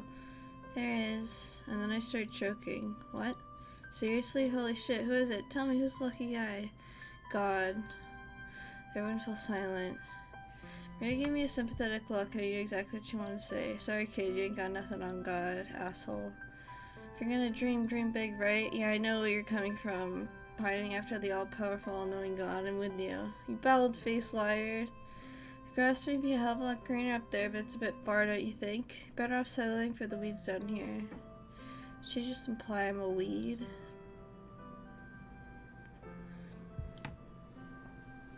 Hi, everybody. Hi, Dr. Nick. Hi, Strange. How are you? Who's Dr. Nick? Maria looked over, gave a wide grin at the sight of me grinding my teeth, and continued. Say, the young man over. Wait, stop right there. Don't say another word. Whoopsie, me and my big mouth. I almost did your job for you. Damn it, Maria. The Simpsons? Oh. Oh, I know who you're talking about. Or do I? Am I thinking of Family Guy? I don't know. I think I know what doctor you're talking about. This is not good. Like hell I was gonna let her corner me into saying it here. Syl glanced at Morgana, but her gaze was locked on her knees. I couldn't see what, if any, kind of reaction she was having. Morgana, what she's trying to say is that I have to go. What? I have to go to the bathroom. Oh my god, no! Strange! He's 22 and she's 12. This is not a ship that we like. He is a creeper. Well, what time is it? Are you seriously defending it based on what time period it's in? Loads the cannons. Thank you, Golden. Exactly. Time to sink the ship. Sure. Morgana got up from her chair and left the room in silence. I imagine I was making a rather flaccid expression, because as soon as she was gone, Maria began cackling like a mad woman. My reply was the nearest object, courtesy of my throwing arm. Loser. How hard is it just to say it? I would have been easier if you hadn't cornered me like that. Hey Anya, how are you? Think I believe you just done it without a little nudge? I would have, eventually. Eventually this ain't gonna cut it. Now's the right time. And don't worry, me and the girls will make fun of you for getting your rocks off to little girls. Ew. Why? Why is she okay with this? That's not the reason I like her. Besides, I would want to wait at least 4 years before. Oh gee, at least she'll be 16. Like, ugh, that's so weird. You shouldn't be waiting for anyone to turn a certain age. That just means they're too young for you. Doesn't mean you can't tell her now. I think it'd do her wonders, really. She's, well, you know. So I think knowing someone cares about her will lighten the load a bit. She comes back, give her the necklace and tell her how you feel. And if she turns you down, we can all have a good laugh about it. Marina and a few other girls chuckled. Man, imagine that.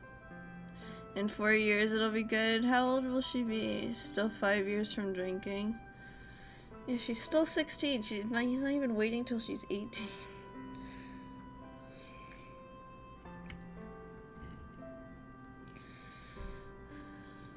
As uncomfortable she was making me feel, she had a point. Regardless of whether Morgana reciprocated my feelings or not, there's a good chance that just putting them out there would help in breaking down the wall she had built in her heart. You're drinking, but maybe it's normal in these times. But I'm pretty sure it was never normal to... Like, I don't agree with that argument, personally. Like, I don't think it's ever normal to be a pedophile. I'm pretty sure even back then, even though it was more common, that doesn't mean it was, like, okay.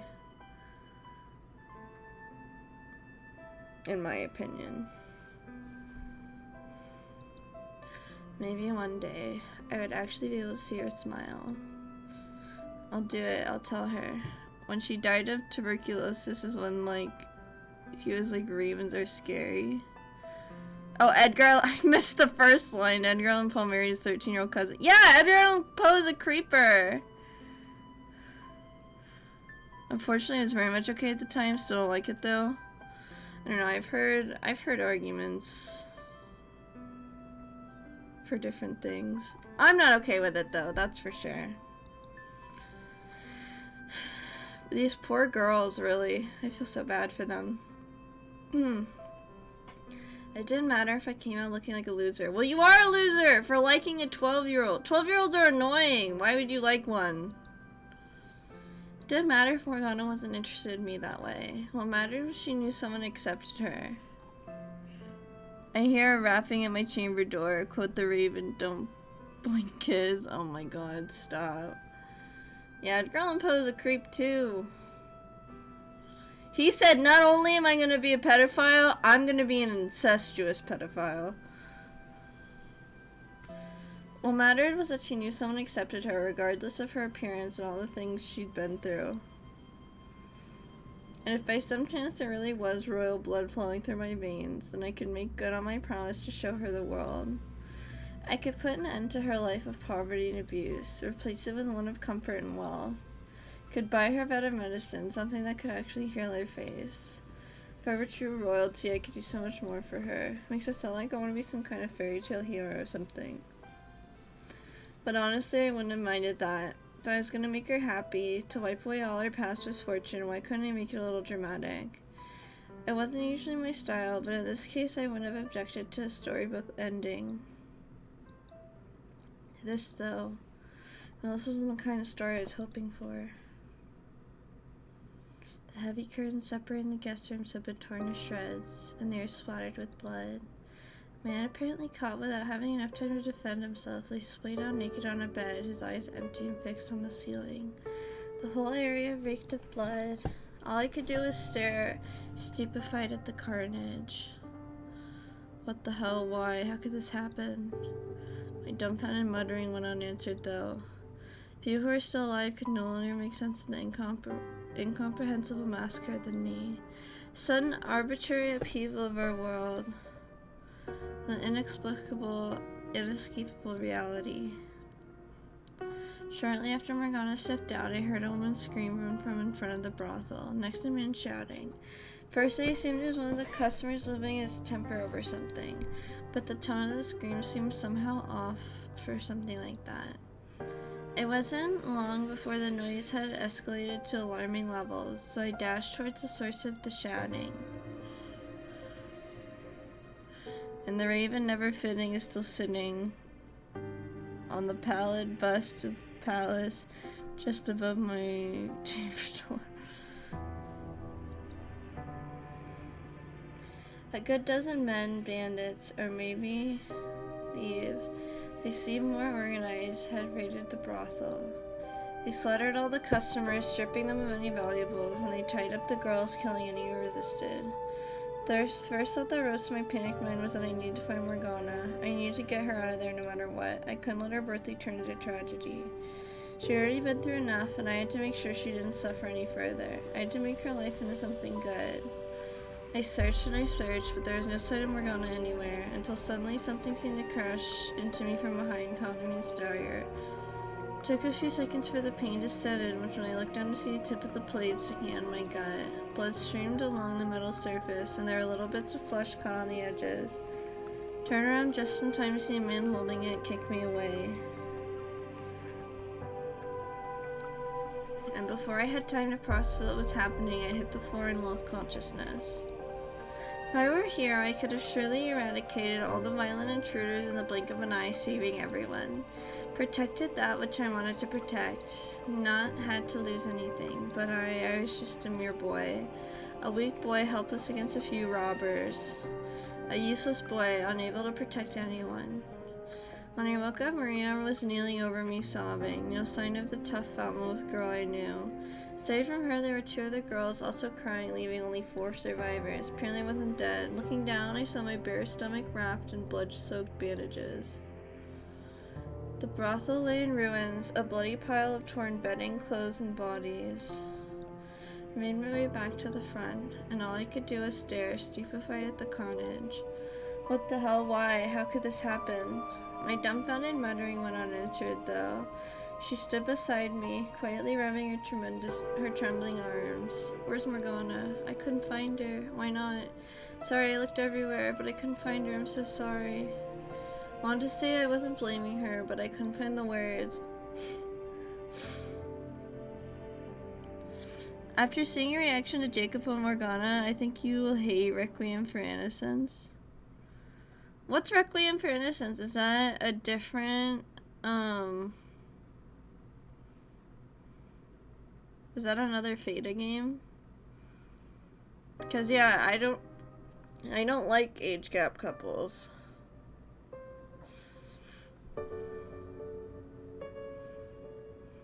Different game, yeah. If there's a lot of age gap stuff, I'm probably not gonna like the age gap stuff.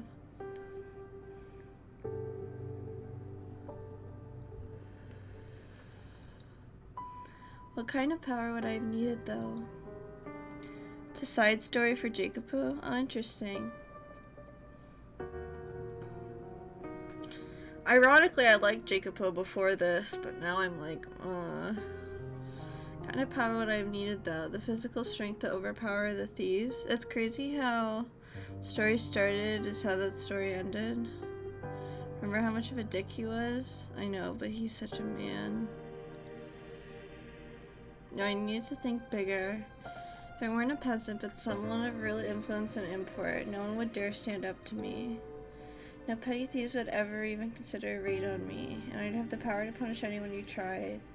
Regardless, this would have never happened at all. I was supposed to give Morgana a good life, to show her the world, to make her smile. If only I had power, absolute untouching power. If I had climbed to the top of the ladder when the chance was offered to me, all this could have been avoided. If only I had asserted my place as royalty a month earlier, as the woman who claimed to be my mother had urged me to. I wanted power. Power to keep everything I cared about safe. The power to change this damn world. The power to stop those filthy thieves. The power to keep her by my side. I wanted power. Heard about the attack on the brothel, now you were hurt. I'm glad to see you're well. About a week after the raid, I went to see the woman who professed herself my mother. As you would expect of someone who had served the old lord's manor, she's very elegant and graceful. The shack where she stayed, though, was a shabby, drab place with bare wattle and daub walls. You were concerned about my safety? Of course, show me a mother who's not always concerned about her child's safety. This is the woman I'd never seen until a month ago. 1 second.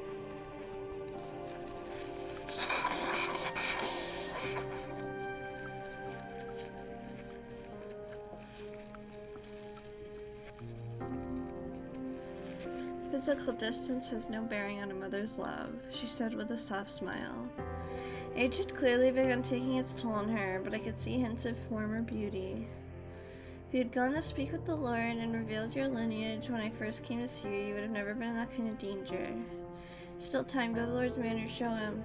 I'm not really your son, am I? Juan fell silent for a moment, absorbing me. I could see the resemblance between us, yes, and I had no memories of my mother. It'd be nice if she were to show back up someday, but it just wasn't likely. The whole thing felt extremely contrived. Discussions will progress much smoother if we both know what the other wants out of this arrangement. Start by telling me who you really are. Were you actually a maidservant for the previous lord? She gave a nod, then walked over to a grimy shelf and retrieved a ring that looked very much out of place. It's made of gold, engraved with an elaborate insignia. Look at this, it's the Barney family crest. Previous lord gave me the ring as a gift, and I've kept it ever since, even after a relationship was discovered and I was chased out. I didn't sell it because I knew I was with child. They will have no choice but to acknowledge you as a legitimate heir if you show them this ring. Why'd you wait for so long to come find me then? I was afraid they might kill you if I brought you in as a baby. Why were we separated? Misfortune. One day bandits came in and kidnapped you. Presumably they were hired by the Barney estate because they didn't want your existence coming to light. Consider it a miracle you're still alive. I can only imagine the stern look on my face as I listened to the woman speak.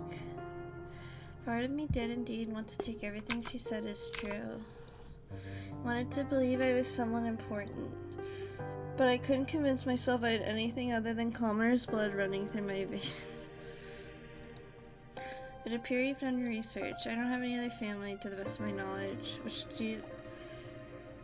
which does indeed make me a good candidate for you to step in and claim your stake on. If I were to guess, your child with the Lord is either past or never existed at all. It's probably true that you worked at Barney's Manor, and it's probably true that your relationship with the former Lord. You're chased out and you live in poverty.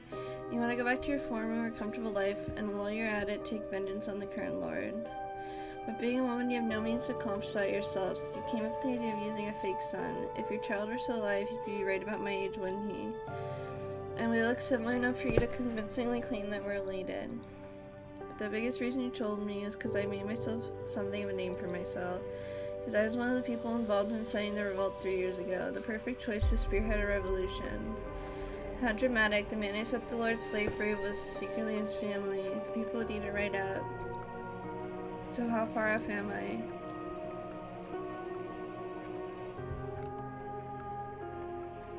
For some time, the woman sat in silence. Eventually she broke it, not by yelling or desperate to refute me, with a smile.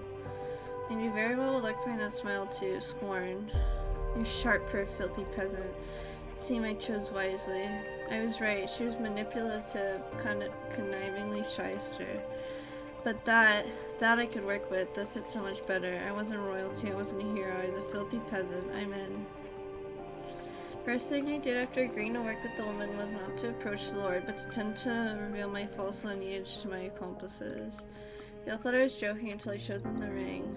Then their dreams of revolution started to seem far more realistic.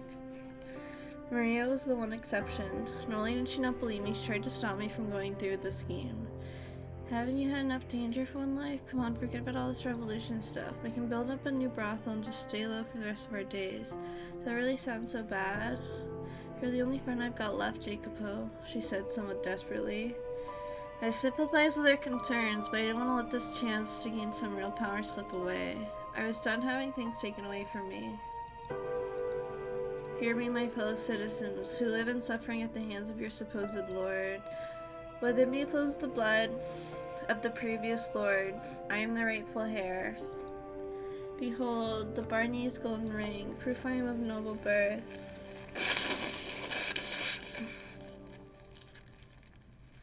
Ugh, my nose is being so annoying when I'm reading. Victims of this terrible tyrant, the time has come to start anew. I shall be the one to lead you down that path. The poor, the hungry, the deprived, all of you stand with me.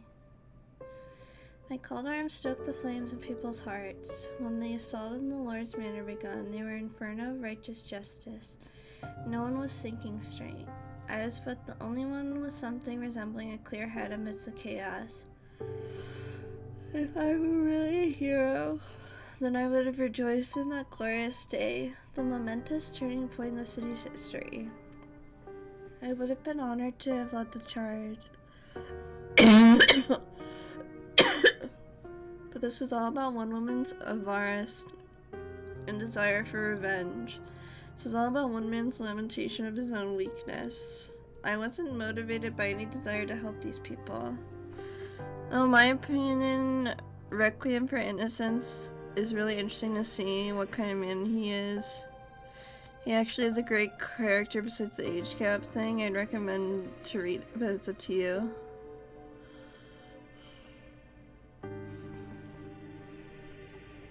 Yeah, I'll have to see. I don't know yet.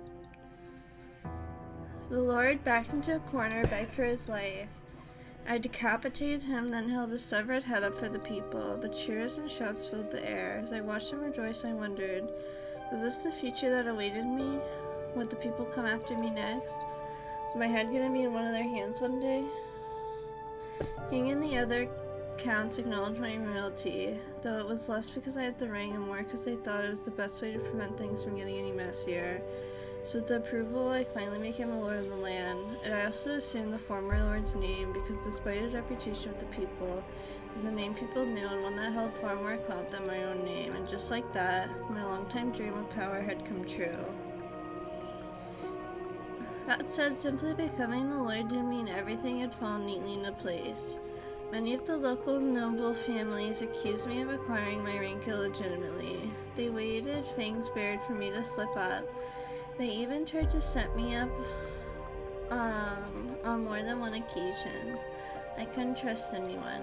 On top of that, it took too long making the improvements I had promised the people. They would start saying I was just as much of a tyrant as the previous lord. Put them to the sword. There's only so much I could do at once though, especially with my hands so full fending off the vulturous nobles. Exhaustion soon began to set in. This wasn't the world I was looking for, the one I wanted to show Morgana. I'm gonna pause here. My sinuses are just really bad. Guys, I'm live again. I hope you're doing well. I'm doing okay myself.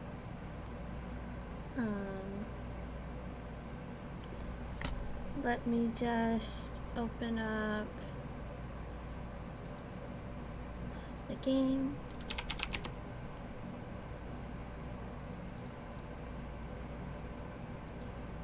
One second.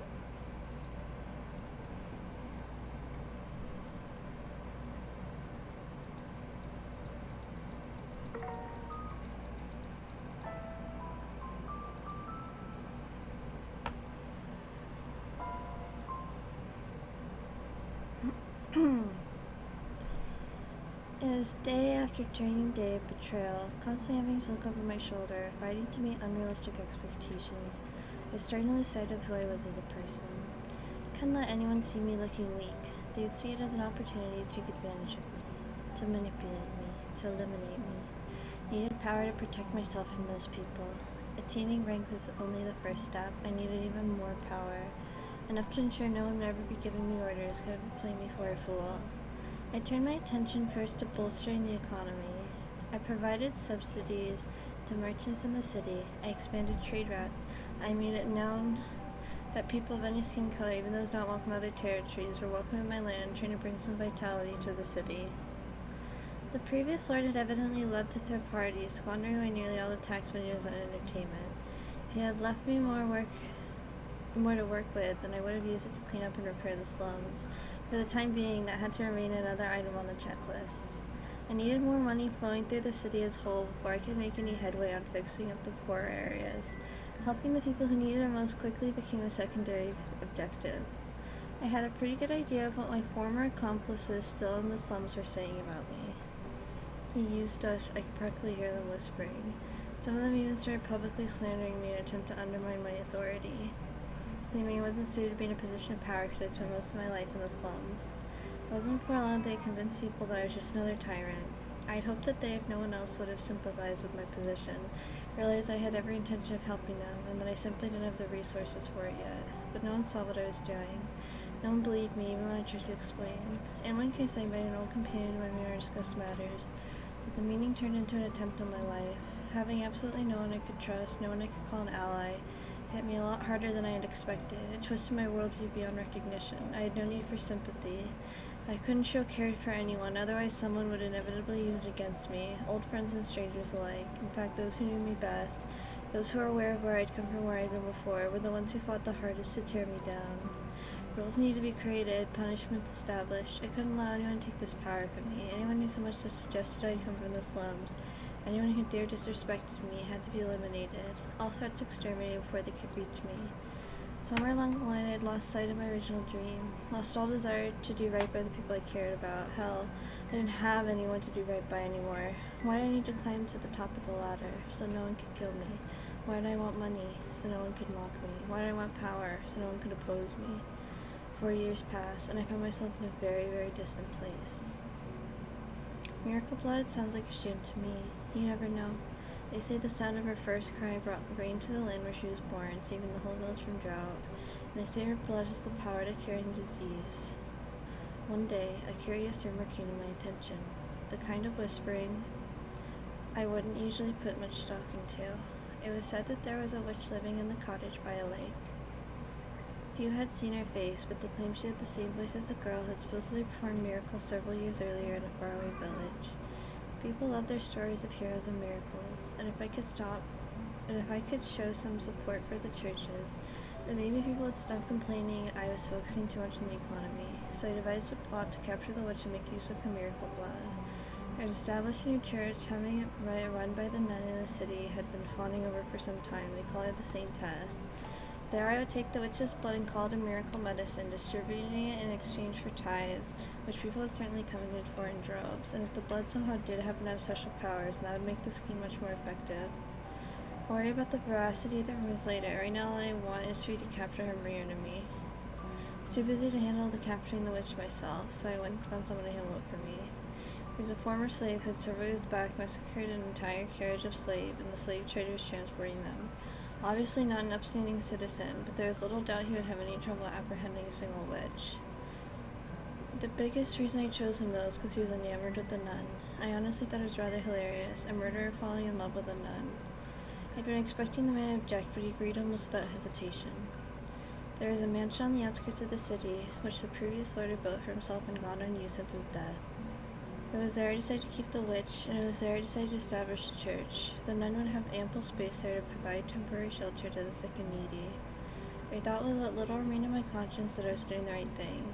If one witch, probably an old woman at that, saw it cost to accomplish such good, it was a worthy sacrifice.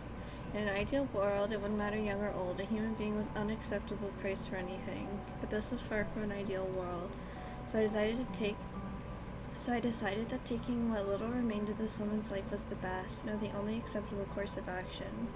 She'd probably despise me for it, but I'd gladly accept her hatred in exchange for the benefits her blood would bring to the city. It's our responsibility to offer a helping hand to the sick and the poor, to pray for the abandoned souls. Morgana's words from your back popped into my head. I believe that as an aggressive, self-centered, utterly lacking in compassion as my methods may have been, I was following that mantra. I knew I was offering a helping hand to people who need it in the only way I knew how. I wasn't so dense as to think she'd approve me making an old woman pay for the price for my charity, though. Doing this made me no better than a thug. But everything has a price. For every extravagant feast held, a dozen people go the night without food. It's simply the way of the world. I was no god. I was no saint. I had blood on my hands. I was a villain. I knew no way to accomplish good without doing bad. After the swordsman departed, I took some time to myself. I filled a goblet with water, smelled it, and gave a bit of it to my pet dog before gulping down the rest of it. You're still out there somewhere, Morgana. What would you think of me if you saw what I had become? Several days later than originally planned, the swordsman finally arrived at the mansion. I had chosen the observation tower on the grounds for the witch's prison, and was there waiting for him. He showed up in a burlap sack swung over his shoulder, sitting on the ground saying, "There's your witch." I could only hear muffled grunting inside the sack, but it's like an old woman inside. The man's clothes and bag both reeked of blood. Tell me you didn't harm her, dog. I smell blood. He only instructed me not to kill her. Mistakes were made, limbs were lost. Clean up the blood I got on me. No one suspected anything. That you were able to immediately recognize the smell of blood says quite a bit, my lord. You have killed before, haven't you? Enough yapping. She is alive, yes? Of course. I forgot he had an accent. I totally forgot about all my accents. I felt a tinge of guilt for the woman, but it didn't last long. Her role in my scheme and the fate that awaited her was the same regardless of the condition she arrived in. I tossed my gaze from the man to the bag, crouched down to untie it, revealing a young girl with an arm severed. As soon as I saw her, I knew exactly who the girl was, but why? What was she doing in the bag? Why was she the lakeside witch? What was she doing here? Why was she so pale and shaking? Why had I ordered her captured? How could I have done that? How could I have let this happen to her? Morgana. My voice was hoarse and rattling. She looked up at me, her face was just as disfigured and hideous as it had been 4 years before. My mind flashed back to her birthday, to when I had considered offering to take her as my lifetime partner if her face hadn't healed in 4 years' time. Is that you? Her question yanked me out of my memories. You remember me? Did Morgana remember me? 3 years we had spent together, what kind of person I had been. The boy who had refused to give up putting ointment on her face. Those horribly unromantic encounters at the graveyard, her taking shots at me, taking shots at her, and the time we shared. How could I ever forget? Morgana, she remembered me? How could I ever forget the pain and humiliation you put me through? Could I ever forget the blood sabbats you so loved to hold? What? What was she talking about? Haven't had enough, have you? Leaving scars on every inch of my body was enough for you? You haven't had your fill of my blood? No, that wasn't me. I was the one who tried to heal those wounds. You're the man who bound me up, cut me, called me a witch, and tried to kill me. I haven't forgotten you even for a moment. No, Morgana. I was the man who rescued you for him. I don't care how much my father preaches forgiveness. It's the one thing he'll never get from me. I despise you with all my soul. I revile you with every fiber of my being. For every scar you gave me, I gave you a lifetime of hatred. No, Morgana. I was unaware you knew the witch, my lord. His voice made my blood run cold. I didn't just know her. Morgana was this man, the Lord. He destroyed my mind and body. No, it was another man. He was already dead. I just taken his place.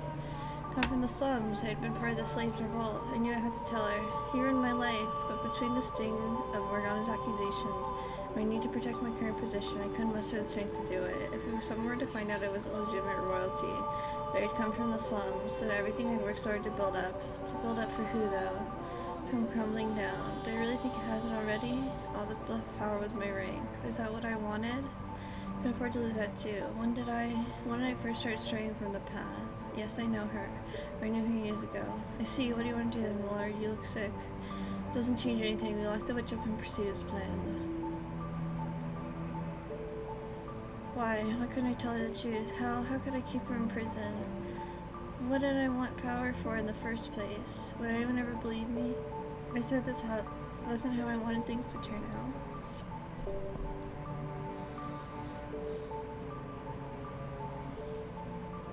Age gap weirdo.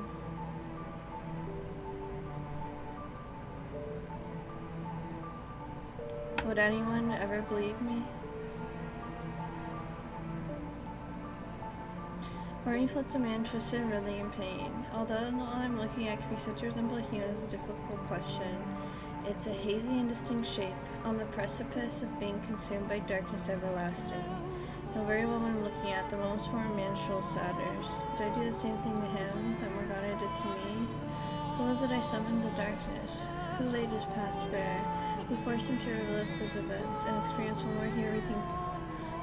once more everything he felt, everything he thought? Who put him through the despair a second time? I can only imagine how he must have felt, causing someone he cared for so much pain. Things he did are apparent, more deserving of reproach, and it would undoubtedly be easier for him to simply vanish to the eternal abyss. I can't allow that to happen. He still has work to do. His story is essential. It's almost certain Morgana still doesn't know who he really is. He needs to face her, to reveal the truth in his own words. It's the only way we're gonna get her to have a change of heart. It's not all he has to say to her either. So you must bring him back, pull him out of the darkness. Grab the man by the arm and begin scouring the blackness for an exit. For some time I spike a glistening high above, so I make my way upwards, back into the harsh light of the real world.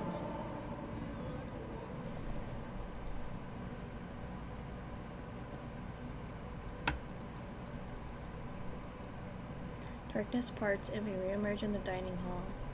The man is still straddling me, dagger held above his head just as he had been before, trapped into the past. His eyes are open wide and his hand is trembling. A few moments later his fingers go slack and the blade slips from his grasp, piercing the wood floor by my face. Hey, what was that? I swear I saw some kind of black cloud or something. What happened to you two? Neither of you saw any of that? Saw what? If you didn't see anything, don't worry about it. Necklace must have been the key to unlocking his memories, like when I touched a mirror in the mansion. No idea why certain objects show me different memories, but it got what I needed, I think. Fairly certain the white-haired girl is Morgana now.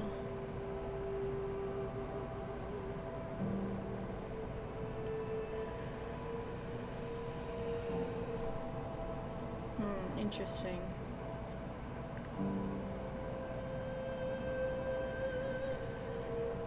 Things Jacob did to her and felt for her behind the third door have much in common with him Morgana in this life.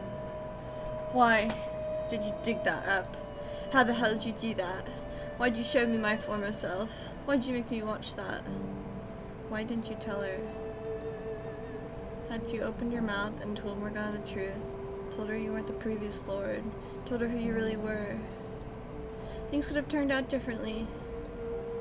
Turned out differently how? Knowing would have worsened her pain. Yes, you're exactly right. The man who once saved her life is now the source of all her misery. How would knowing not do anything but cause more despair? The least you could have done then was let her go free. I had already put money into setting up the church here. Harm had been cut off. There is no turning back. Can't go back from that. You could have, yes. Could have stopped then and there. Don't act like you know anything. Couldn't possibly comprehend the weight on my shoulders, you dirty peasant. You're right, I can't. I'll be damned if I want to. To hell with understanding the feelings of a man who could so easily lose sight of what mattered most for little power. Money, power, that's not what you really wanted to hold dear. So why couldn't you just let go of that? Why'd you have to why'd you have to go and let what mattered most slip through your fingers? Had you done anything, it wouldn't have come to this.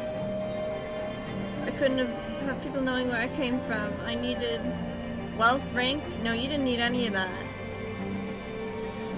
Do you have any idea how much Morgana treasured her time with you and Maria? Do you know how she described that period? Some of the brightest chapters of her life. Those 3 years she spent at the brothel until it was attached. She said it was where she learned how to find joy in life. And no, she'd never say any of that. Why do you refuse to believe me? She never opened up to anybody. It's all just her fantasy. What do you want to see in her? Trying to convince me of something that was never there. No, I think he's right, Lord. I believe she did feel that way. The day I killed the carriage full of slaves 4 years ago, the girl you're talking about, she was there. What? I can't. She said this to me before I began my massacre. I'm sad because I didn't get the chance to show the gratitude to the people very dear to me. She was crying as she did. That's who she was talking about. It was you. There's no way. When exactly did the brothel attack 4 years ago take place? It was the winter. I see. Winter 4 years ago is when I met the girl too. That reminds me, she mentioned something unpleasant happening to her 4 years ago during our conversations. She was forced to part ways with people who taught her that humans are capable of kindness. She's talking about you.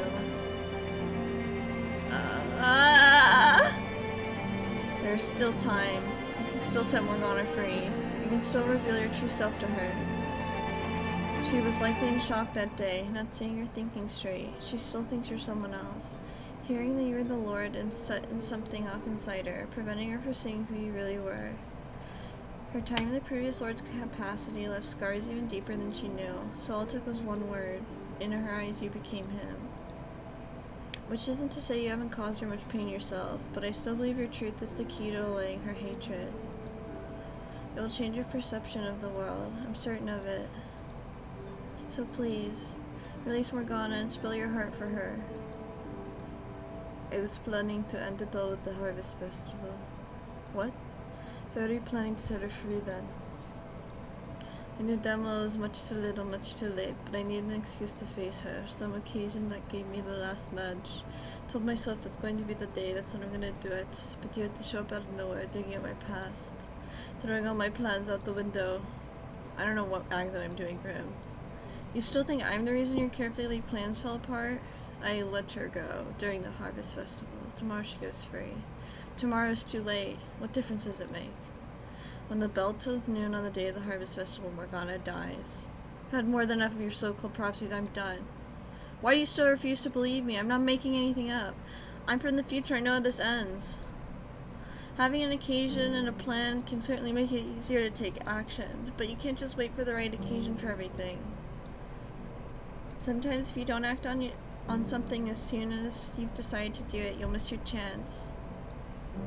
In your next life, you'll make the same mistakes. You lock somebody that you care about, eventually causing her to break down entirely.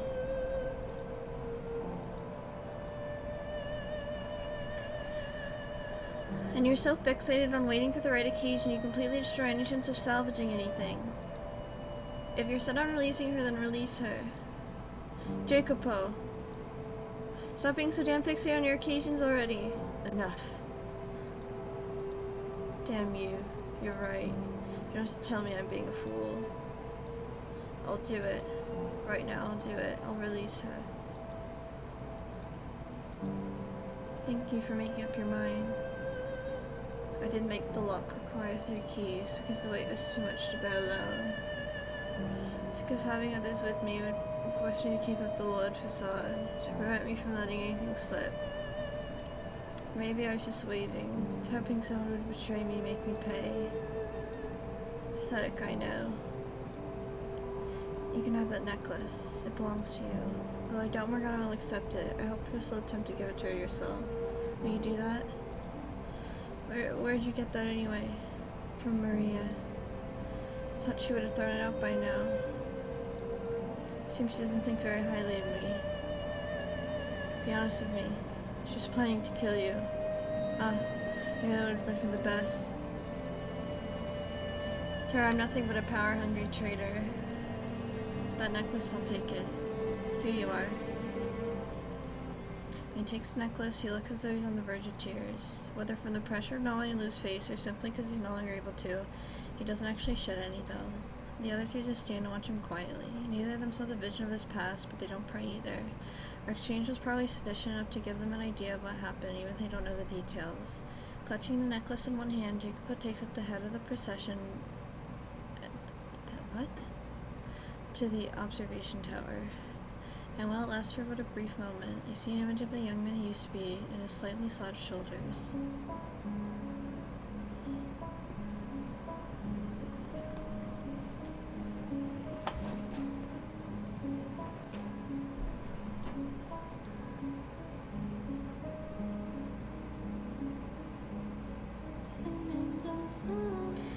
They each insert and turn their individual keys. The lock disengaging and the door giving a deep groan as it swings open. Beyond it, a spiral staircase extends high into the sky. Every time I climb the stairs, it's always been a solemn affair, but now it's no different. Succeeded though. I've got them all here, ready to set her free before she's supposed to die. I've changed the past. Giselle, can you hear me, Giselle? I made it in time. Now Morgana's to die tomorrow. I did did it. Giselle. With me. Come on. Did you guys hear talking behind the door? Is there someone else in there with her? Couldn't be. It's only Morgana. Stay with me, please. Come on, you can't give up now. Don't be quiet. As if you have any idea of what I'm going through. Of course I do. No. I bet it's Giselle. Standing for the open door at the top of the cell, the chill runs down my spine. And before I have time to consider what might have caused it, my body moves on its own. I should move past the other men and push open the door.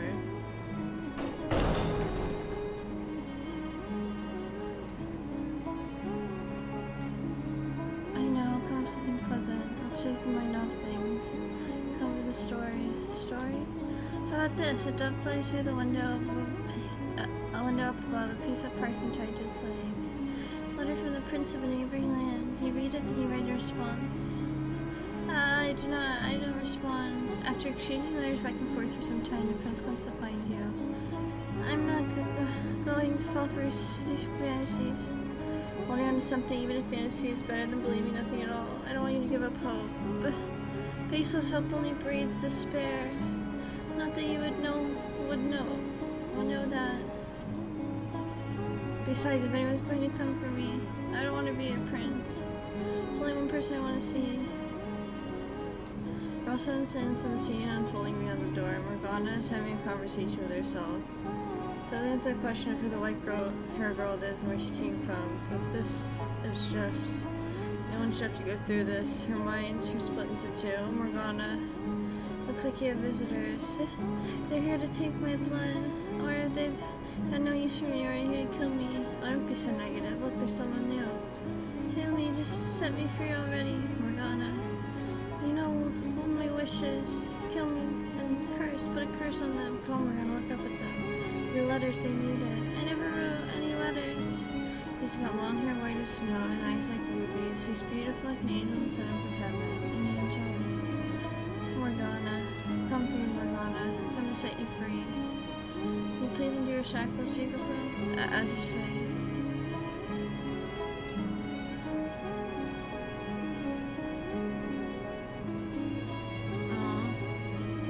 Morgana. Angel? Can you hear me, Morgana? Long last, I have the chance to hold you while you're still alive. Here to get you out of this tower. You have nothing to worry about anymore. You can go outside and see the sun. Go back to your old life. Angel, Morgana. Angel. No one's gonna hurt you anymore, Morgana. None of them had any malice for you. Angel. You're free. You can go free again. Angel. You have a normal life. No one's gonna take any more of your blood. Angel. Please, Morgana. Please stay with me. Don't you want to leave this place? I'm gonna set you free. Take back to your cottage by the lake. I'll get you medicine, hope for anything you need. If you want to go somewhere far away, I'll take you there. I'm begging you. I've waited so long for this moment, Morgana. I've waited so long for God to send me an angel. Are you an angel? You're an angel sent to deliver me from this place? Please let me into my father's presence. I can't go back out there. I can't live in the mortal realm any longer. I don't want to. I'm going one place I wish to go. Oh, holy servant of the Lord. You are an angel, aren't you? Morgana, please deliver me from this place. Oh, yes, that's right, I am. For now, yes, I will be. I am the Archangel Michael, sent to deliver your soul unto God the Father. Your angel. I have descended from heaven above. That's wonderful, Morgana. His Father, is he proud of me? Your Father, Lord Almighty, is extremely proud of the great work you've done in his name. Thank you. It means so much to me to hear that. I couldn't be happier to return with you to see him. Morgana. Morgana! Body goes limp in my arms, and the loss of her life slips away.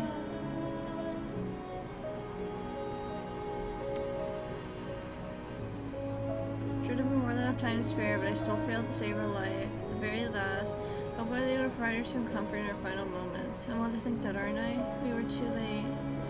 But why? Wasn't she not supposed to die until... That's what you said, isn't it? That's how it was supposed to happen, right? So come it still didn't make it. Why didn't she do anything? Why did you just let her wither away like this? Why? Answer me. I have no answer for you. I had no idea she had deteriorated so badly. we should take her outside. Then you can atone for her sins. First, you need to take your body somewhere clean. Death does not mean you're free of pain. Means your soul can depart in peace. You won't see me objecting. You need to say now what you were going to say to her. You must not let her know the truth. She's dead. What good will it do to reveal my feelings now? You're really that dense? Of course it'll do good. Her physical body may be dead, but her soul is still here watching everything. Listening to every word you say. I don't believe in souls. Well, I'm begging you to change your mind. Morgana, hear what you have to say. Don't let her soul seethe in hatred. Please, I'm begging you. Okay. Morgana, I am not the lord you knew. The man who put you through that hell, I killed him. I'm the man who freed you from his grasp. I'm the man who spent the next 3 years with you. We were poor, food was scarce, let alone good food. Those were happy times. Just about every day I'd come and rub ointment on your face. I'd tell you to look at me and you'd reluctantly turn my way. I used to think a lot about the face you'd make when you finally gave in. And then there was Maria. I can only imagine how obnoxious you thought the two of us were when we were in the same room together. You sitting off alone while me and Maria go at it, not making a peep, me always trying to sneak glances at you. So much I've never managed to tell you. I hate myself for being too weak to put any of it into words. Could apologize, but I doubt you'd forgive me. I don't want you to either. I just want you to know this isn't how I wanted things to turn out. What I wanted more than anything was to show you the world, but instead all I'm going to show you is the inside of a cold, dark tower. Not the beautiful, unimaginably wide world outside these walls, but a tiny, filthy corner of it. I did this to you. I took everything from you, when I should have given you everything. However much you hate me, I deserve every last bit of it and more. I was ready to pay with my life, if that's what you wanted. I was ready to do absolutely anything. This wasn't how I wanted things to turn out. I waited too long to bring myself to take action. Morgana, the man there, he told me you said 3 years ago you were with me and Maria, were the brightest days of your life. Well, they were for me too. I loved you. That's everything. Did anybody just make it through to you, Morgana? I prayed all my heart that him opening up of the tiniest effect on how you feel. Morgana, I also want to apologize for everything I did to hurt you. I feel terrible about it, I really do. And yeah, I know that's not enough to make up for what I've done. So I want to make amends whatever it takes. If you want me to give you my life now, I will. Or if you want me to spend the rest of my days paying for my sins, I can do that too. I am an irredeemable monster and a killer. I take pleasure in hurting people. You have a right to be afraid of me. I am genuinely sorry for what I did to you, though. I never wanted to see you dead. Sorry, I can't come up with anything better to say. Let's bring her outside. Would you carry her body, please? You should be the one to carry her. You're far better suited for the job. My right arm is in no condition to be picking anything up. I'll help you lift her then. Said it was my words she needed to hear most, but ultimately it was you who saved her. And me who made that necessary. She wanted to be delivered by God by the hands of an angel, so the angel should carry her. I can't. It wouldn't be right. Please, would you do it for her? Very well. Jacob puts the necklace around Morgana's neck, then lifts her dead body off the ground and places her in my arms. He opens the door, heading the fort, in procession out of the tower as he headed. They walk at the back of the line. The ship they take down the spiral staircase is slow and ponderous, as if weighed down by the knowledge of their sins. They must make that their way to the place they will make their atonement. It wasn't even to prevent Morgana's death, but I was able to uncover the truth. I accomplished something. The sum of everything I did these 3 days shouldn't be enough to change their heart and change the course of their next lives.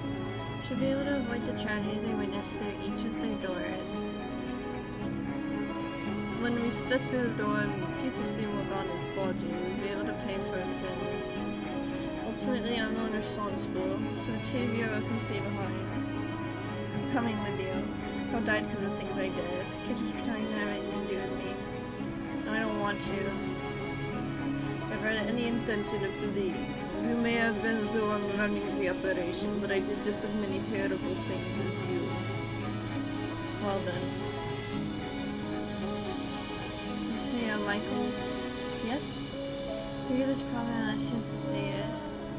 So, thank you for convincing me to hand over the key. For giving me the courage to open my eyes. You always had the courage within you, Mel. You simply needed a little help finding it. It wasn't my strength and logic to take action, but your own. Sure know how to make someone feel better about themselves.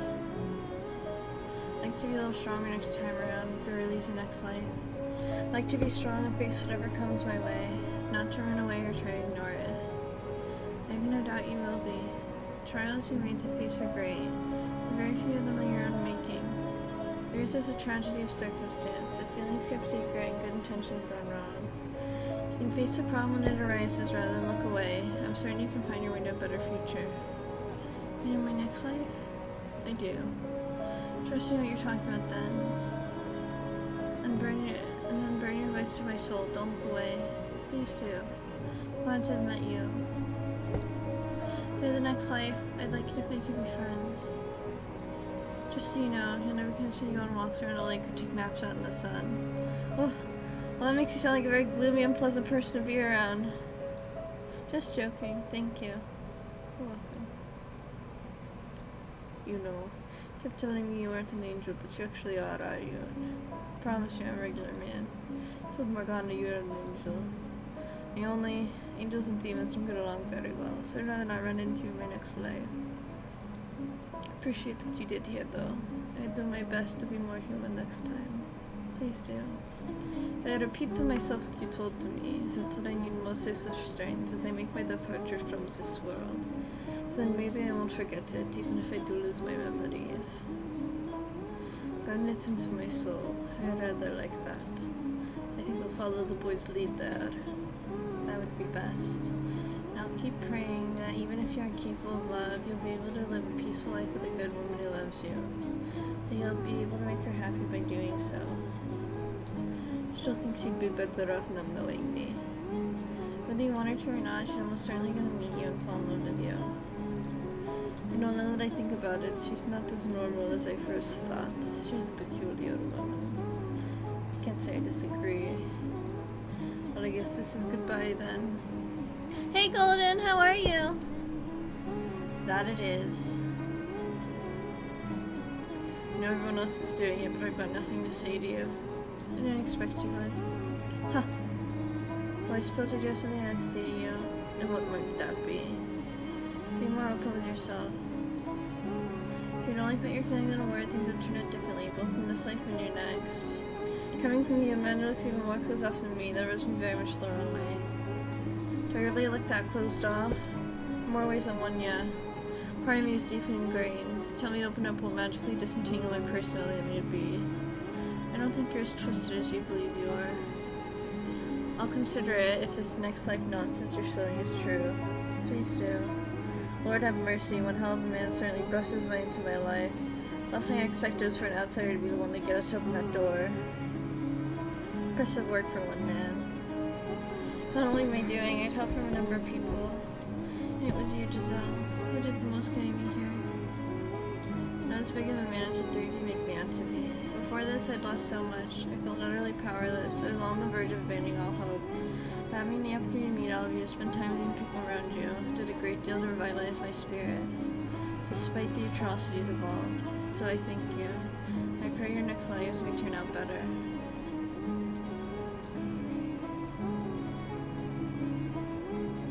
Suppose we should get going then. All to pay for our crimes, to relieve our souls from this pain. I suppose to make sure our next life go a little better. Let's. Facing an large door and take a step forward. The door lets out a heavy groan, and moonlight slips through the widening crack. It's all over now. I did it. I changed the past.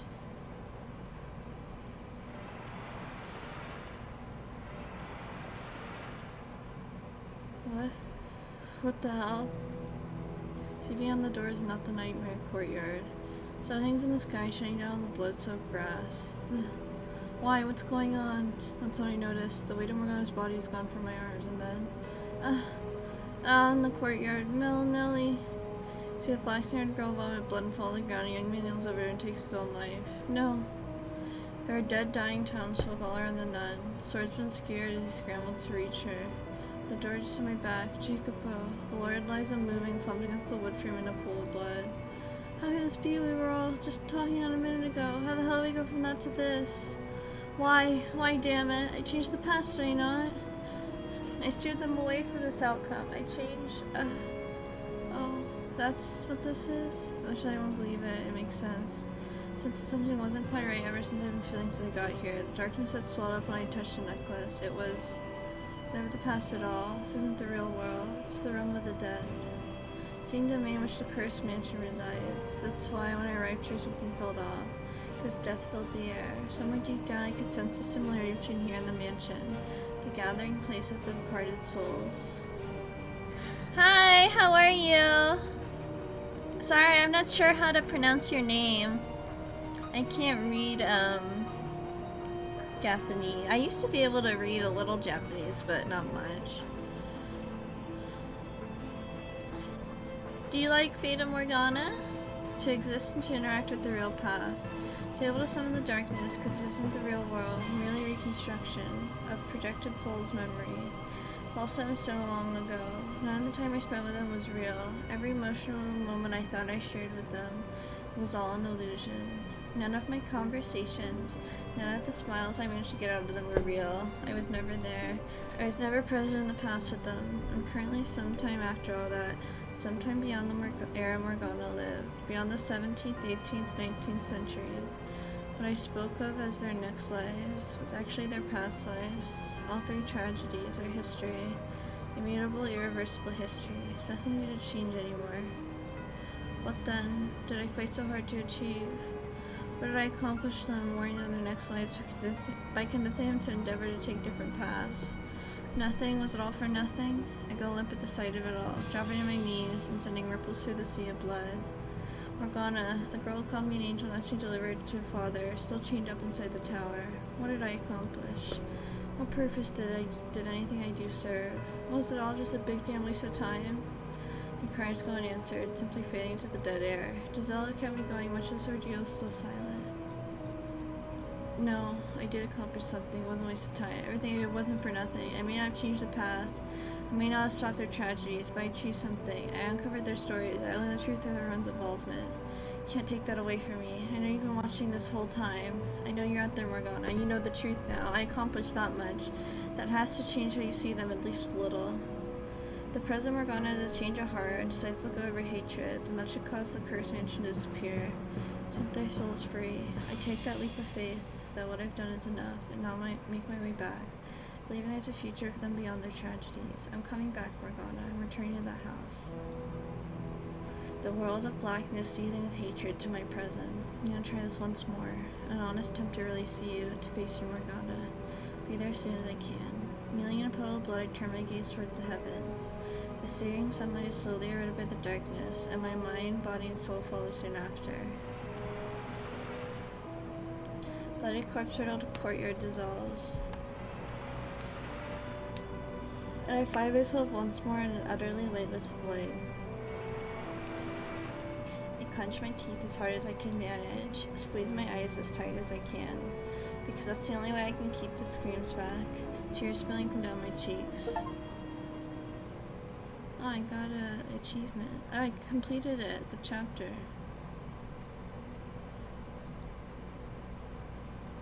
Michael, open your eyes, Michael. Come to me. Is that Giselle? No, who is this? What? We meet at last. Oh, this is one of Morgana. What? Why is the white-haired girl here? Never mind that, where am I? I'm trying to get back to the mansion. How did I end up here? Do you know who I am? Of course I do. How could I not know who you are? Splendid. What are you doing here? Why is there a sword in your hands? Why can I not speak? I was able to return to this gathering place of souls thanks to your efforts. Your uncovering of the truth of those events that transpired so many years ago allowed me to remember everything I'd forgotten. To remember who I am. Remember who you are? You mean that you're part of Morgana? My apologies. Bringing your soul here without preparation has left you in a bit of a nebulous state, but my heart told me I had to do this now. Though you have no voice, I can feel your presence quite clearly. Oh, Michael, the namesake of the great archangel Michael, and man of the tremendous virtue. I brought you here to ask for your assistance. I pray you'll be able to help me. My request is simple. Take this blade and with it extinguish my soul. What are you? Extinguish your soul? I realize that it's cruel to ask me to do this, and for that I deeply apologize. But I want it to be you who sends me off. Could you grant this girl her selfish request? Oh, reduce sands. Hi, Mochi. Okay, let me do that really quick. Why is my eyes shut? That was weird. Okay, let me put sands. How you doing, Mochi?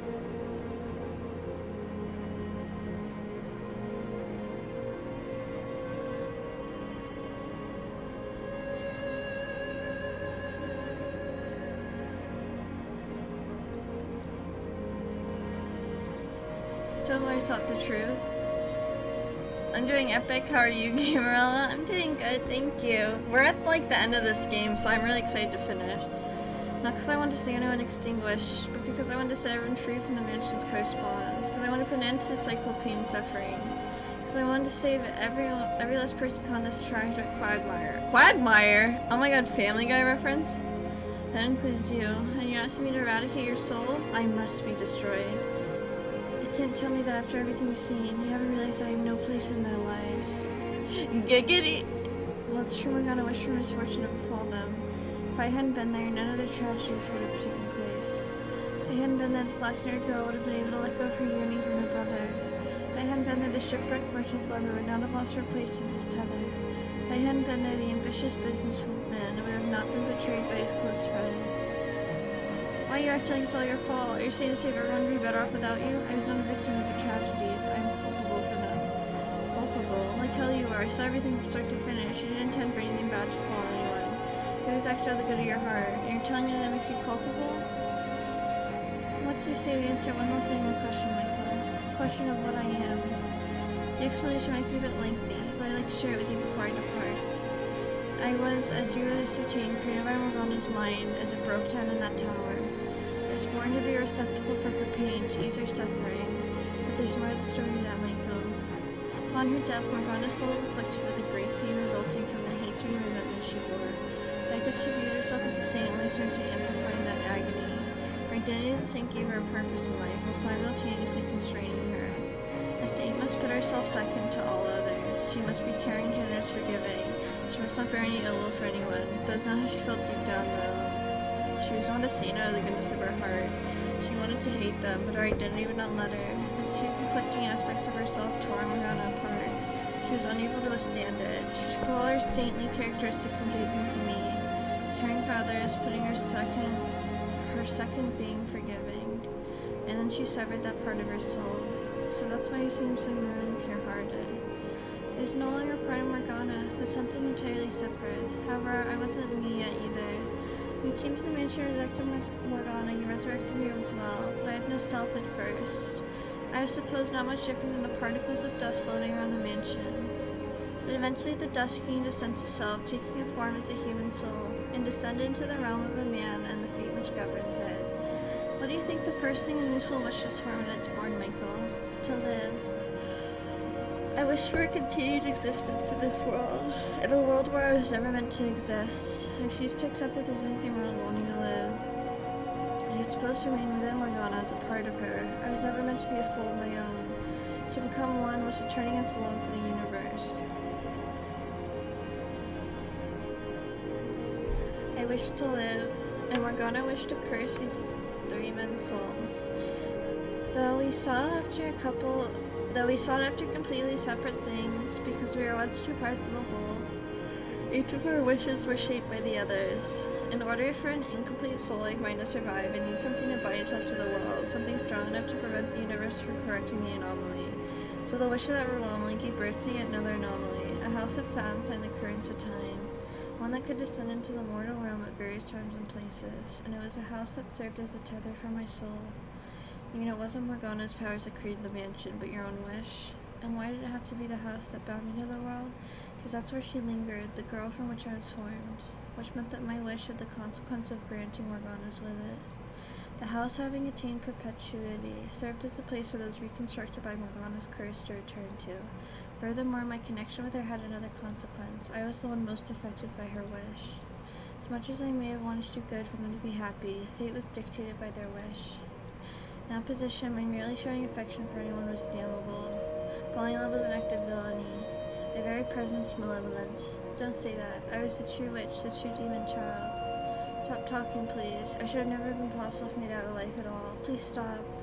The universe must be returned to its proper state, Michael. Don't talk about yourself like that. I must be erased, and Morgana's soul restored to its original form. But why? I do not belong here. I never belonged here. What's so wrong with wanting to live? The defect must be repaired. You're not a defect. Damn it, why couldn't I just get an award now at least? The restoration will not be instantaneous. It took many, many years for me to reform. And it will take as long as an hour for the process to be reversed, for her soul will eventually return to its proper state.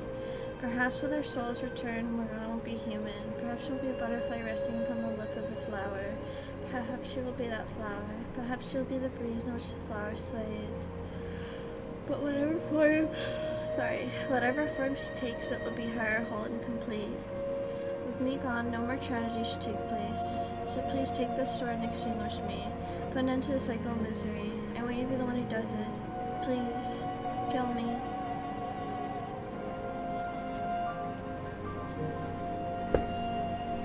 You're asking too much of me. Yes, I want to say Morgana's soul. Do you have to die for that to happen? Is there not some other way? Won't you do this for me? I cannot. I could never take that sword. I know it's unfair of me to ask this for you. I should have saved. Whoops.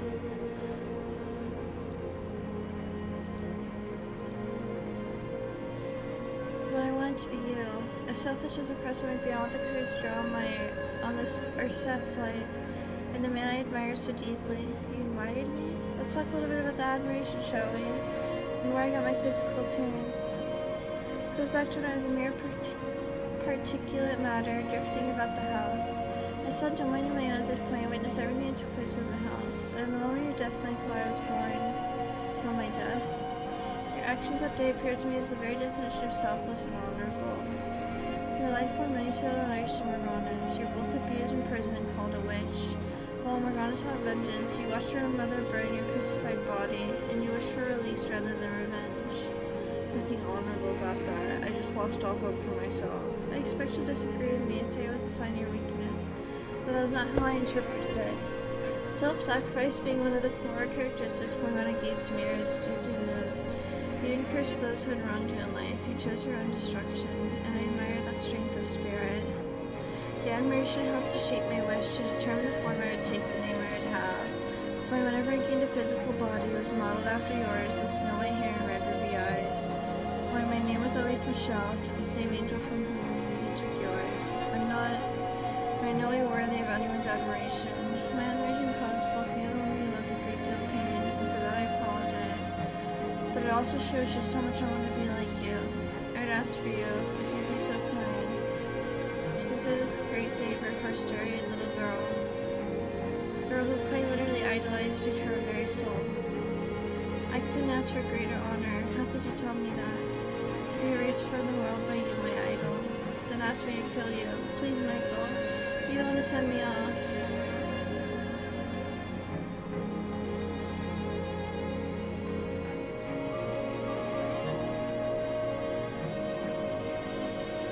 How many times you ask, I can't kill someone who told me they want to live. I know what it's like to wish for life.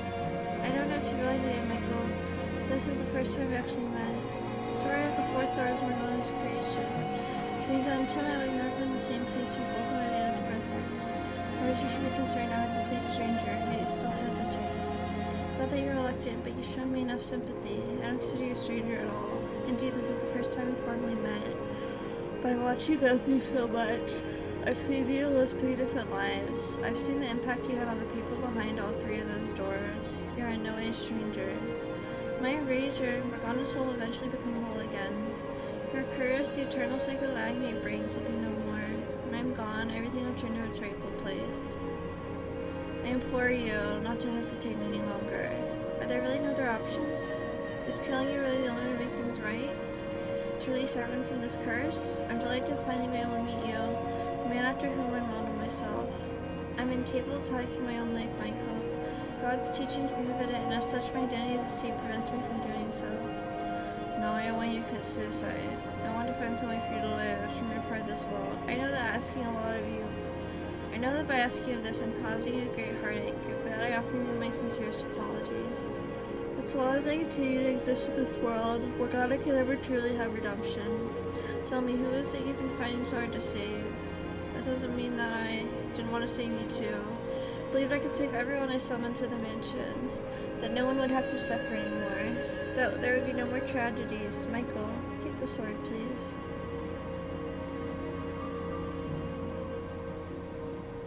Worry not, Michael. Doing this will allow you to save everyone. Cast out the darkness inhabiting the house. Set all its prisoners free. Give Morgana her salvation. And it will give me mine as well. Extinguishing her soul will be my salvation. Had a full, satisfying light, even if every moment was rooted in iniquity. I had it well beyond my share of happiness. I don't need any more. Oh, Michael, namesake of the great Archangel Michael, and man of tremendous virtue, I ask of you to please draw the cycle of misfortune to an end, to take this blade and deliver everyone from their fates. It must be you, Michael. You need to be the one to do this.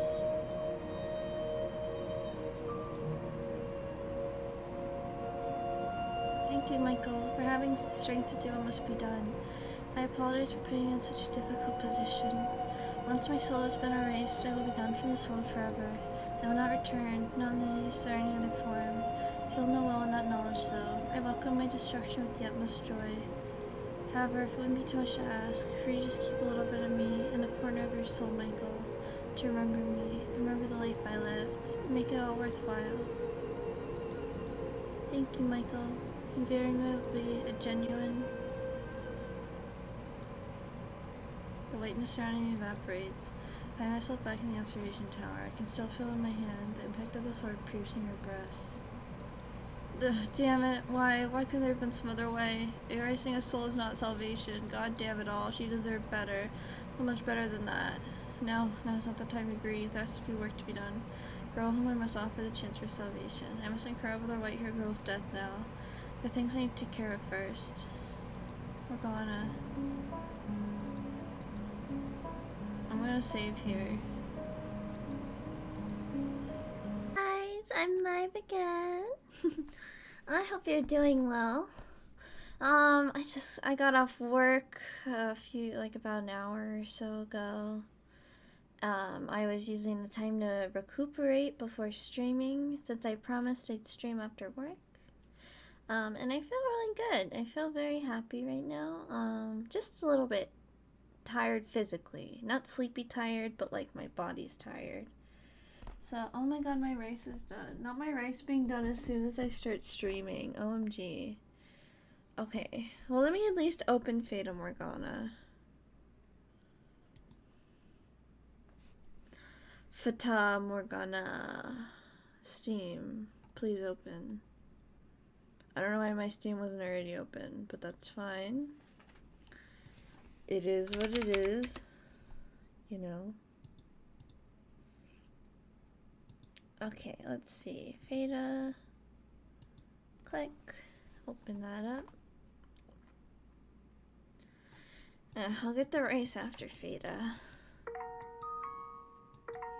Or should I get it? I'll see what I feel like. Maybe I'll get it during Fata. But I can't eat during Fata because it's all eating. I mean, it's all talking. It's not all eating. Okay, so I'll get it after. Alright, here we go. Morgana stands there, staring off absently into the distance. After some time, she slowly turns to face me. What exactly was that all about? Come on, say something. Answer me. Morgana. How? It doesn't make any sense. He and the Lord, they couldn't. They were two different lords. One at the estate and the one who locked you in the tower. How?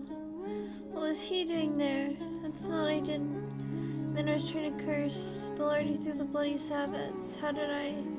Are you saying I remembered wrong? That's ridiculous. I won't hear it. I won't have it for a second. You were in a very tenuous condition, Morgana. More than you even realize. You can't assume everything you saw in that state of mind to be true. Why? Just why? It only makes it that much worse. Why would he do that? How could he kill me? He said he would show me the world. I cried for him, and he turned out to be the one pulling the strings. You saw what led to this. You heard what he had to say for himself. His understanding went unresolved. That should have been cleared up immediately. What he did was wrong. Indefensible as far as I'm concerned. So all could have been avoided if he had just told you everything. That said, Morgana, I can somewhat sympathize with how you felt then. You can sympathize with that monster? In what way?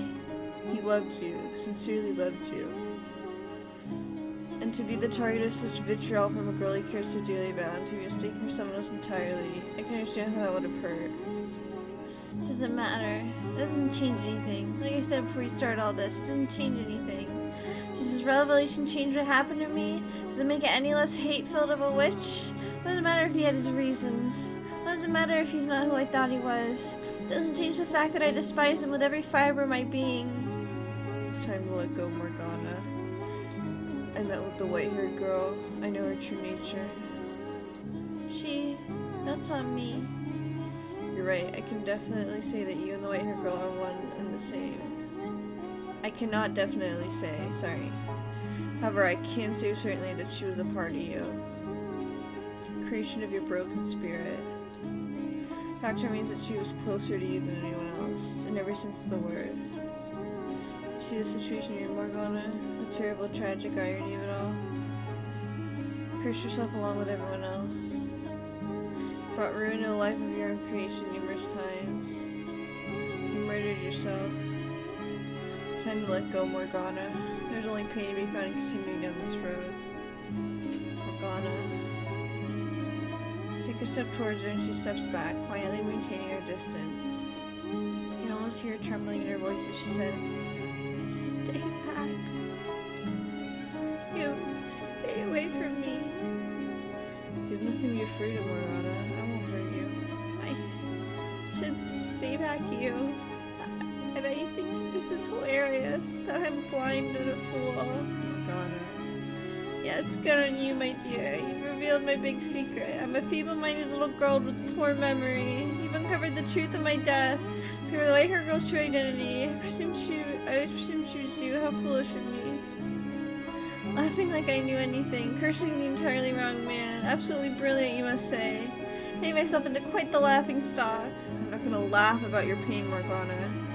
Come to realize that perhaps I empathize with you out of more than just our shared loneliness. We both yoked with unimaginable misfortune, lived our lives in lamentation of our fates. I understand your pain. That boat has long since sailed. You're right, it has. This is a realization I should have come to much sooner. Though you said it wouldn't have mattered, I should have still made an effort to get to know you in life. Anya! Hello! Thank you for resubscribing. That's so sweet of you. Welcome, how are you? So we're at the part where it's right after the Lord reveals his past. So now we're talking to Morgana. I feel guilty about how I constantly push you away, so I'd like to make up for that now. Approach Morgana, hands stretched out towards her. She stands there bewildered, and I place them on her shoulders, pulling her in, not for my own comfort as I had so many times before, not out of some pretend sense of pity for a sad pile of bones. I embrace her, all the pain and loneliness she holds inside. Body gives off no warmth and it's as weightless as the skeleton all those many years ago. She, like me, has lost so much in life. Not like me, she has no one there in her final moments. It's alright, Morgana. Everything's okay now. Tale behind the fourth door may have been a fabrication, but the creator's soul is always somewhere to be found in her creations. Knowing the inseparable link between her and the white-haired girl. Not doing great right now, vacation almost end. Aww, I'm sorry you're not doing good. Maybe Fata will cheer you up a little bit. I'm sorry your vacation's almost ending. That's where I'll find what I'm looking for. I'm here for you. You're not alone, Morgana. We can all end this suffering together. It's gonna be okay. What's wrong with you? Have you completely lost it? I need to remind you of everything I've done, of the pain of all the pain I've caused you. No reminders necessary. You do quite a number of me indeed. Then do you want to tell me how we went from that to you holding me? You didn't do what you did out of a particular grudge against me. That much I was always certain. So I hold nothing against you. I bear no ill will. No, I'm certain does Giselle. You're much too forgiving. Imagine there's something about having experienced the kind of pain we had that makes it hard to harbor any ill will towards one of our own kind. Michael doing talk no jutsu? Yeah, for real. Shared trauma or not, you and that woman really are something. God, there are no words for how much you irritate me. Bite slowly drains in Morgana's voice, and in the quiet, I think I hear a muffled attempt to hold back a whimper. Pull away slightly, putting a hand on her chin, lifting her head. She quickly averts her eyes, but doesn't knock my hands away as I reach her towards her hood, gently sliding down against her cheeks. I rub my fingers against the exposed flesh, till I pull back the hood, covering back her face. Oh, look at that. You're pretty. You're quite pretty with your face hidden. I didn't think that you were the flattering type. I assure you I'm not. I want to touch your cheeks. Oh, she is so pretty. Now this is the girl you always meant to be. Morgana had a less harrowing life. This is probably what she would have looked like at 16. You know, you look a little like the white-haired girl. We look nothing alike, I can assure you of that. She's the very antithesis of me. But she was also once a part of you. Last thing I want is to be like her in any way. And why is that? Because I never liked that girl at all. Always putting others for herself. Just watching her was aggravating.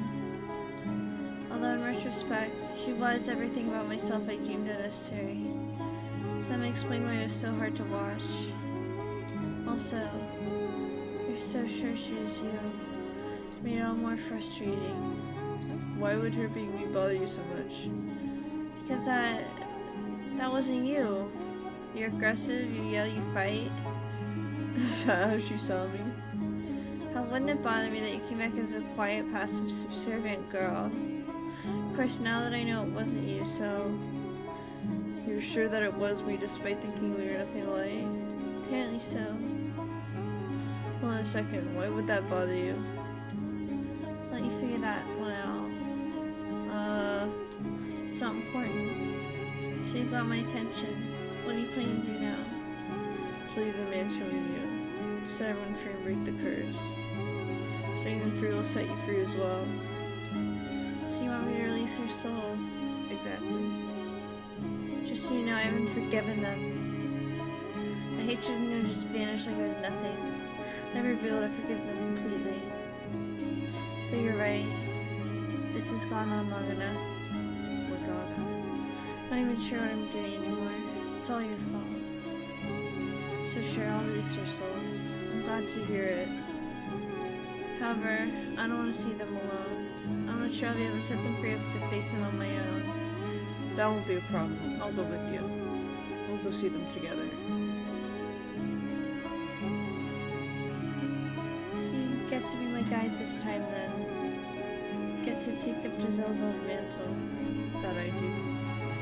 Even if it means taking this hand. You honestly think I have any reservations about that? God, I swear, you really are the worst. Lead the way, my dear, to where their souls run.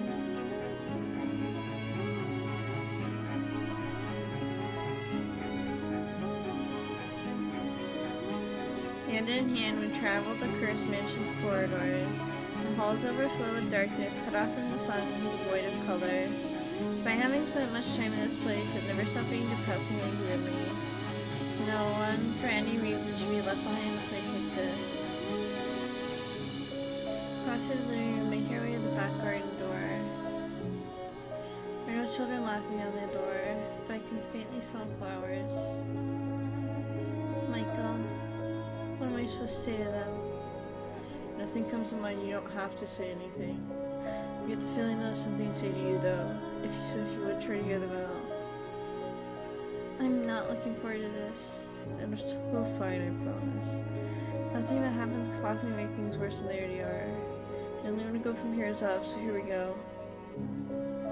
Let's go then, I suppose. A hollow breeze brushes through the gray-filled rose garden. Shadow standing there turns towards us. It gradually starts looking more and more like the young man it once was. Morgana? I am... It's okay. We're here to free your soul. Michael. You forgive me for what I did, Morgana? No, I don't. All this means is I've been cursing you. Either way, thank you. I know what I'm doing here now. Or I guess I remember what I'm doing here. I deserve to be cursed after everything I've done to you. Can't have been easy, that's for sure. I'm sorry for all the pain I caused. What's done is done. I guess. Still, I wasn't lying when I said I wanted to be friends. I meant it, I really did. I know now why you did, why you sold me out. Some people say you had no other choice. As the girl you actually sold out. Those words you'll never hear from my lips. Fair enough. Nonetheless, objectively speaking, you two are a victim. Do you not resent me for punishing you in spite of that? Huh? Presume you're now able to recall everything, both your first life, the second one you subjected you to, when the house was called Rose Manor. Yeah. What happened then was the result of my wish. You have every right to despise me. The way I see it, with or without your curse, Nellie still would have had the same feelings for me. My fault for being too dense and realizing she thought of me as more than brother. Things would have turned out the way they did regardless. The white-haired girl is the spark that set her off, though. It's because of me that you ended up in that mansion. My wish to see your life utterly ruined. In service of the desire, the white-haired girl was born into that era as your half-sister. So I disagree. My curse did play a significant role in your fate. Regardless, I don't feel like it'd be right for me to blame you. Things turned out the way they did, because I was weak and ran from the problem instead of facing it. Michelle wouldn't have had to get hurt either, if only I had more of a spine. Or I guess calling her Michelle is kind of confusing with Michael here, huh? How should I refer to her then? Girl Michelle, maybe? Creativity is not your strong suit, is it? She wouldn't have to be around when she has departed from this world, or perhaps to be better say she's returned her rightful place in it. Girl, you know, as Michelle's gone forever. It's too bad. Just hoping I could apologize to her too. I believe you made your feelings quite clear. Not that she would hold it against you if you didn't. Not that she would hold it against you if you did apologize. That's simply her nature. Oh, Morgana, I'm so sorry for everything. Gonna free your soul from the bonds of this cursed mansion, after which it shall return to its rightful place. Okay. But before that, I've got one last thing I'd like to say to you, Michael. To me. It was a little hazy, but I did kind of see what you're up to just a little bit ago. If you hadn't done what you done for me, for Nellie, for Morgana, for everyone, I'm not sure I would have been able to work up the guts to apologize. Pretty sure I would have still been convinced I wasn't at fault. May not have been real, but your effort wasn't in vain. Thank you. You're welcome. Well, I guess this is goodbye. Farewell now. Till our souls cross paths once more in the boundless sphere of babe. Goodbye, Morgana.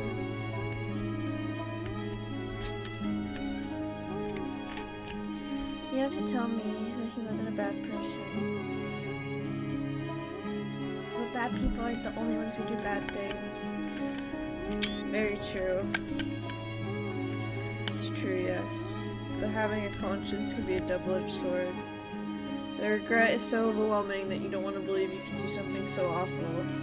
Something outside force must be to blame. So if you're willing to accept at least part of his apology. Lead the way, my dear, to where the next soul waits.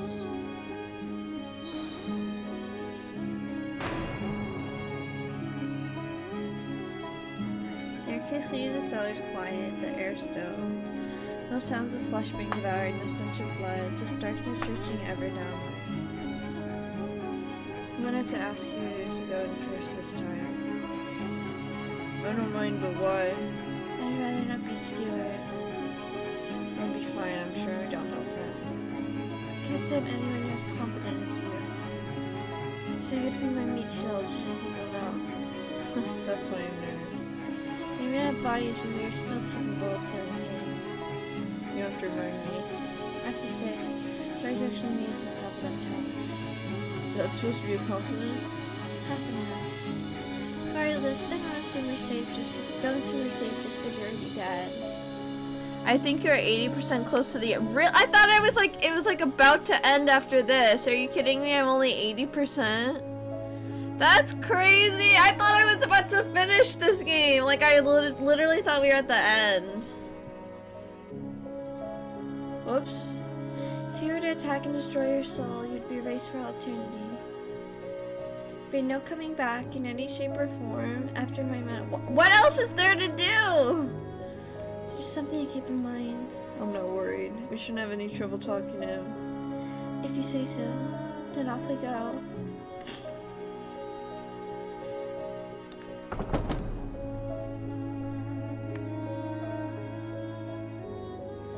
I push open the cellar door.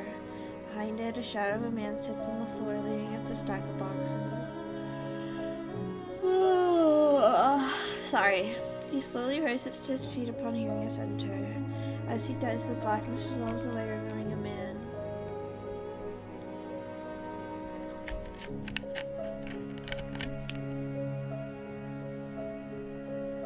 Oh, maybe 85%? How long do you think that last 15% takes? How much would you guess, like hours, do you think I have left? I almost didn't recognize you. Your face is not how I remember. It's back to normal. I see. So you weren't the witch. You were a pretty human girl. You look like a little like the blind girl. No, I do not. Not one bit. If anything, he looks far more like her than I. My hair, red eyes, they even have almost the same name. 2 to 3 hours, could be shorter. Oh, okay, cool. Okay, when you said 85%, okay, I think that means I'm like 90% of the game, like 95%. That's what it feels like to me, because that's about 2 to 3 more streams. That's not bad at all. We got this. We got this.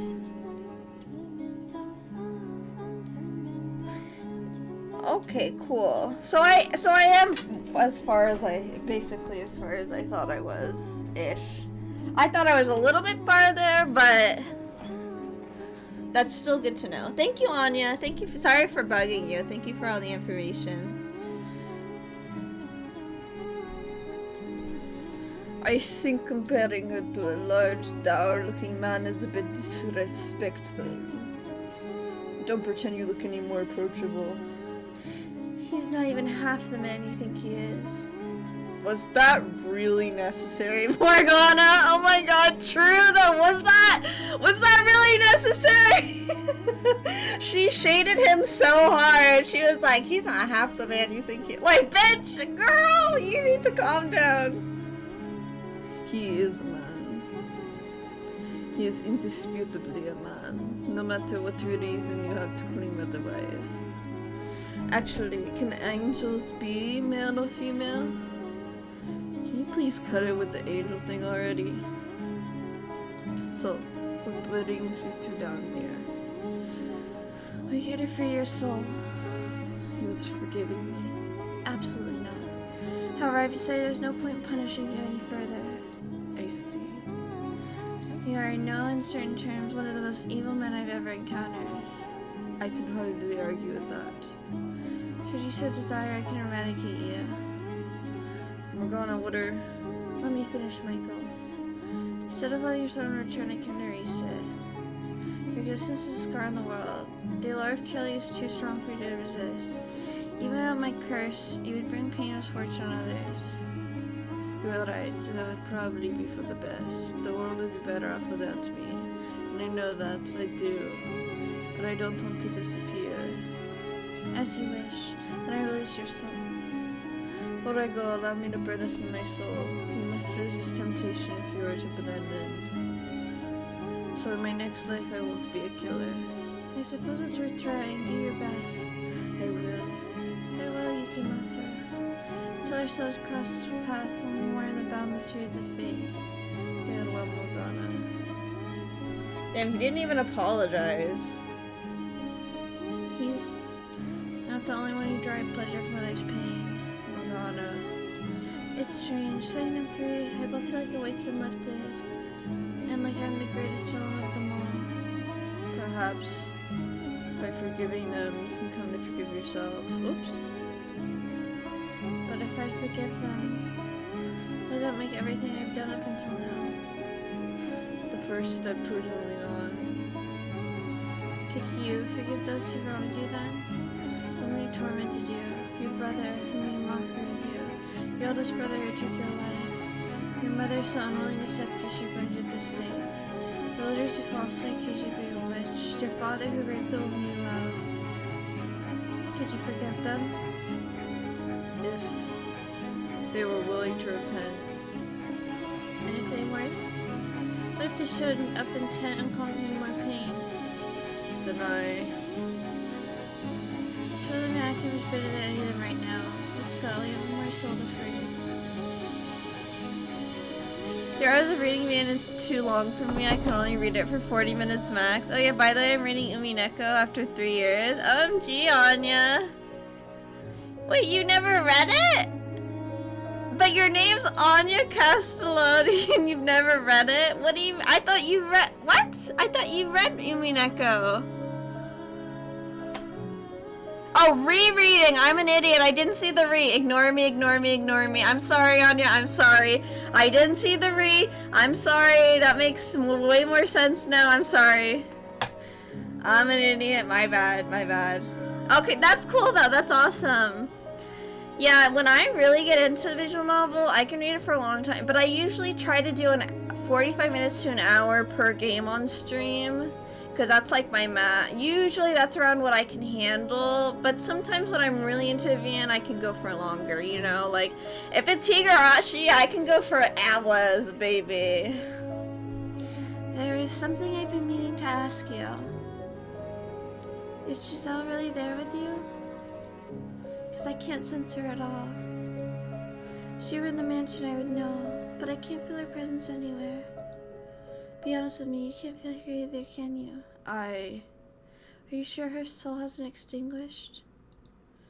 She's here, I'm certain of it. Lost somewhere deep in the mansion's darkness. Once we've purged that darkness, she should be free to return. I have faith in her. I see. Well, I'm not sure how much this means coming from me, but I hope you see her again. I will, and thank you. I'm actually rather fond of her, Giselle. You really love Higurashi? I do! It's my baby! It's so good! It's just so good! Although I suppose it's hard not to get a little attached to someone you spent several hundred years with. Just attached. Giselle, she's fairly fond of you herself. I can only hope. A little cigarette smoke seeps through the cracks in the den door. It's perfectly quiet behind it, however. No chatter, clacking of billiard balls. Morgana appears slightly reluctant to step through the door. Perhaps she's tense. Shall we? Well, this one's the hardest for Morgana because this is the guy she has the most history with. Her hand in mine. I push open the door.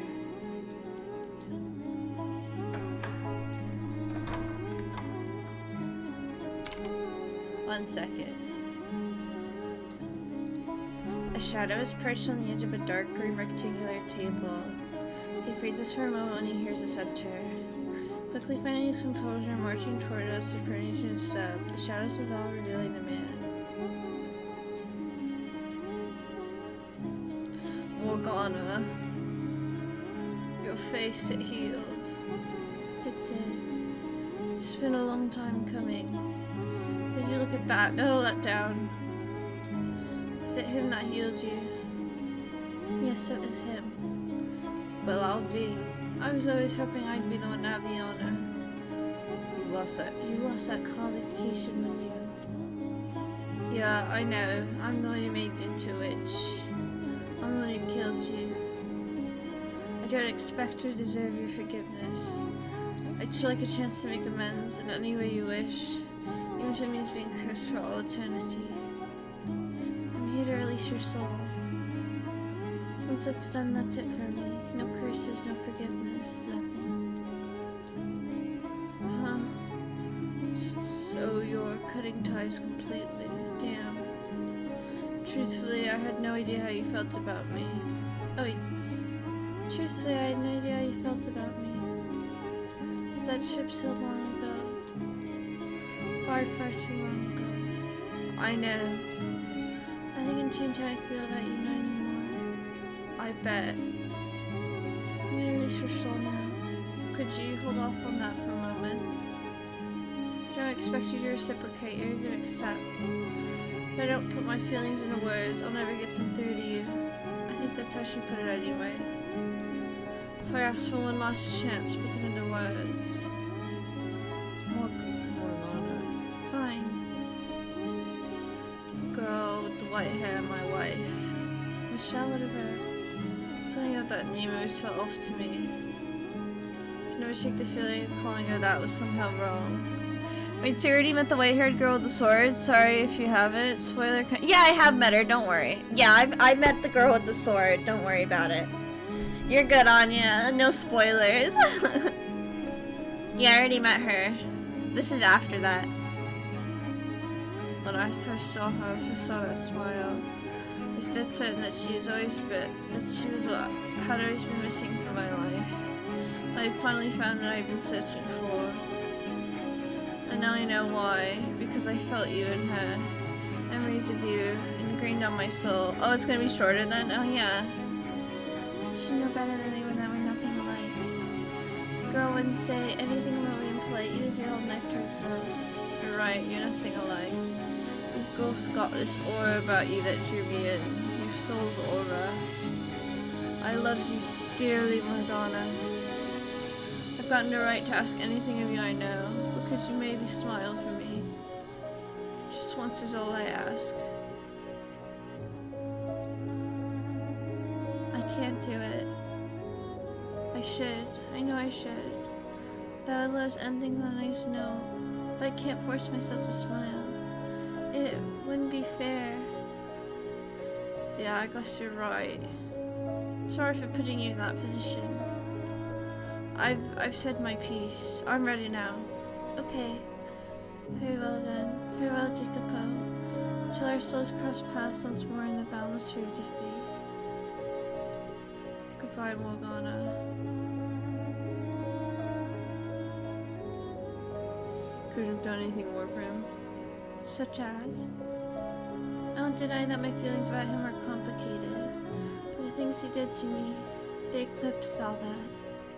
Ooh, what a good way to explain that, saying that eclipse is such a good word to use.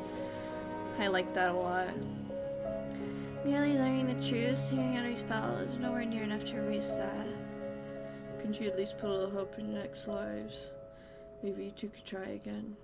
No. No, I can't. I don't want to encounter him again ever. Then if nothing else, could you try not to forget that he did save you once? I suppose. But my salvation, Michael, was not ultimately at his hands. I was watching the very end. It may have all been an illusion constructed from the memories of our own souls. That didn't make your actions any less real. The things you said to me are earnest desperation. Learning the truth is the only partly why I decided to release their souls. Biggest reason, however, was seeing how far you went for me. If you hadn't been there for my death, if you hadn't done what you did, then I would not have freed them. Nonetheless, is it unfair of me to wish you'd shown him that smile instead, Morgana? But that's the last of them. Shall we be off now? Front door should open now that I'm not willing it closed any longer. Shall we take our leave of this house? Yeah, there's one more stop to make.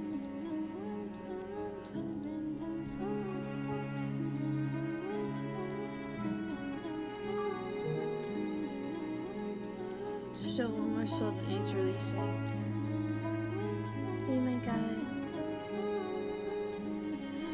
Stole in Morgana's hand and make my way to the wall where the landscape painting hangs. me to come back if I ever figured out your name. You told me to come back if I ever figured out your name. George's.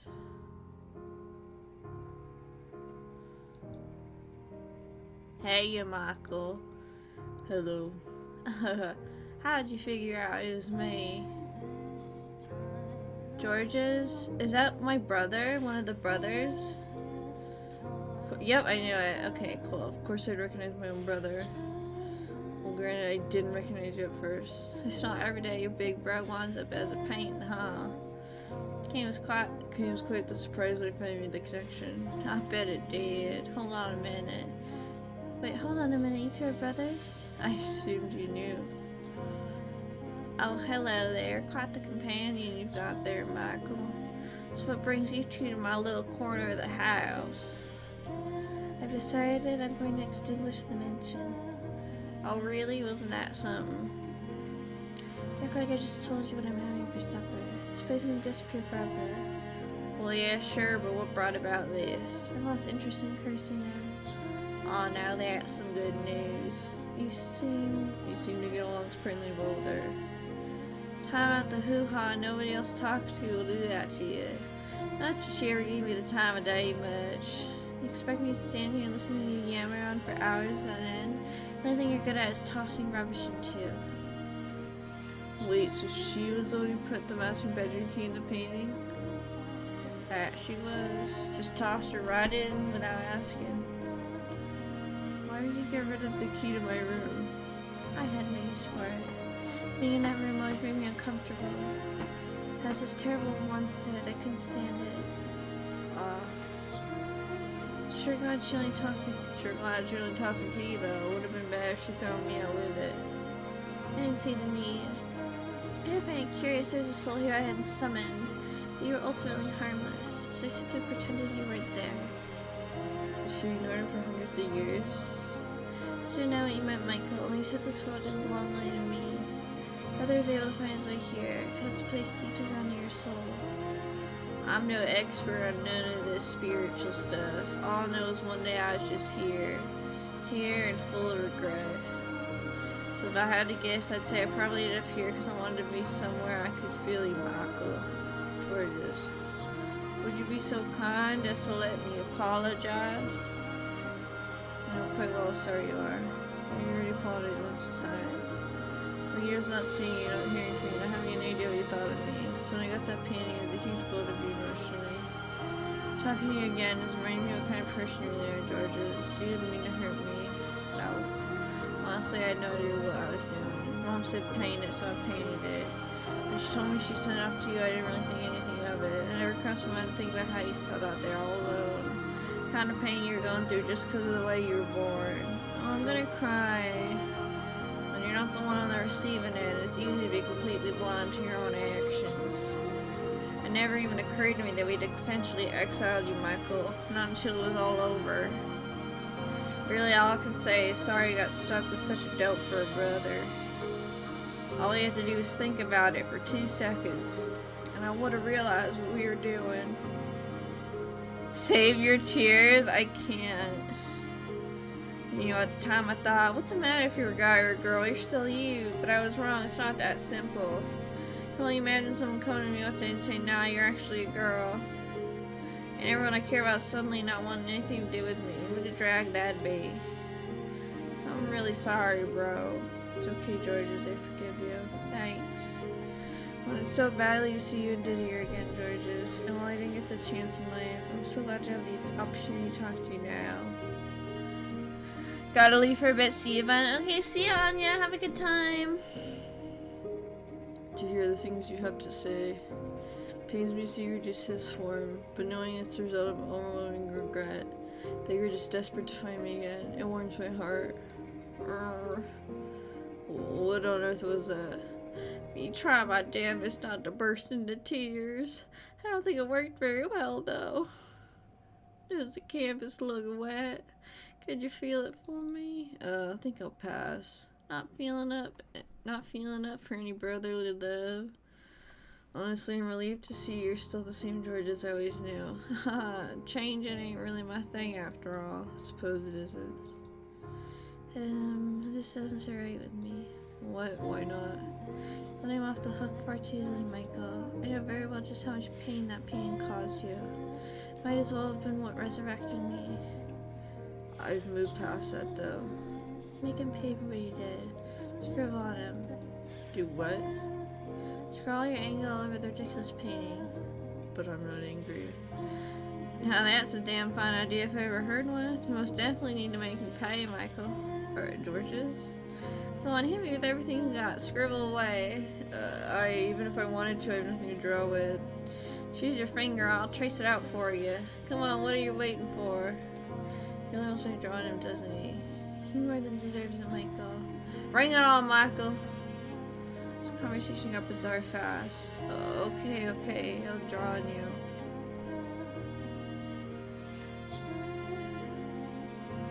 Oh my. That is downright ghastly. You might actually have potential, Michael. $100 are the last thing I expected from you. Or remember that.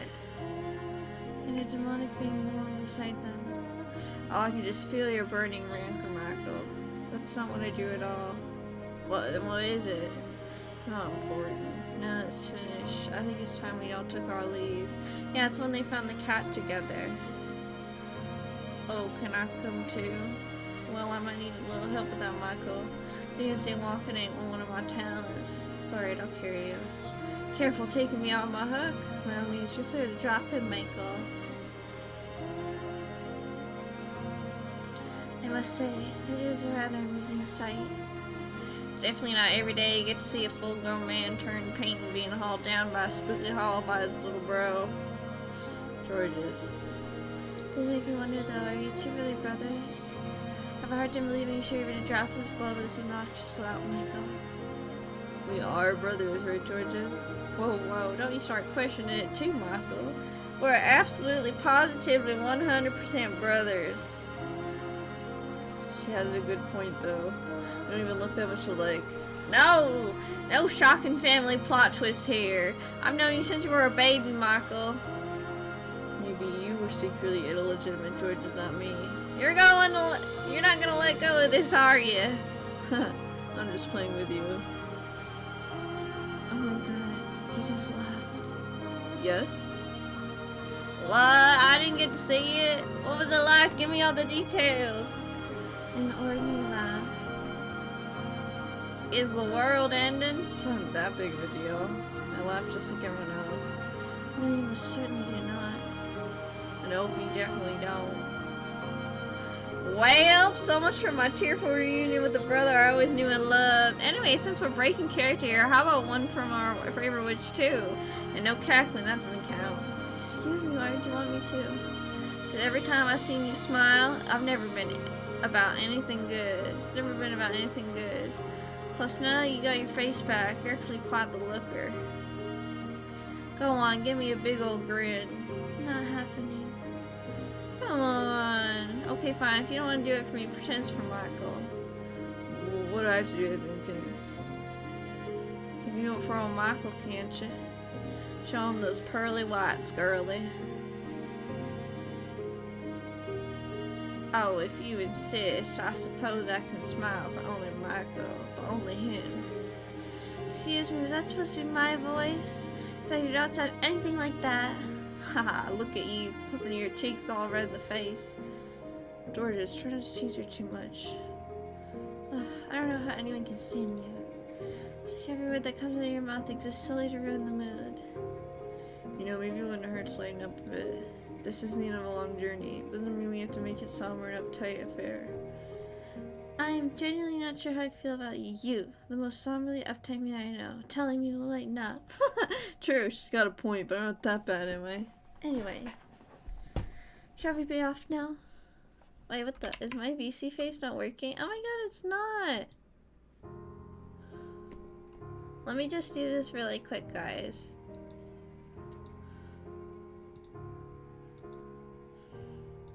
Sorry about that. I don't know why it stopped. But we shall. The witch and her band of merry men departs. I'm not sure if one person at talking painting constitutes a band. Giselle, I know we'll find each other again. I have faith you will. We'll cast away this mansion's darkness, and then I'll await your return no matter how long it takes. Yes, I think it's time we took our leave. Having finished what we set out to do and retrieved George's at the well, as well, we make our way to the mansion's entrance hall. A large door stands there firmly shut, holding in the darkness as it has for countless generations. But time is almost at an end. The door is ready to be opened. Then the cycle began anew. Being in a painting for all these years, I realized how big the place was. All I ever got to see was a hallway and maybe a couple of doors. I mean, talk about dull, you know. Feels like I'm on an adventure, exploring a whole new world. A very, very dark world.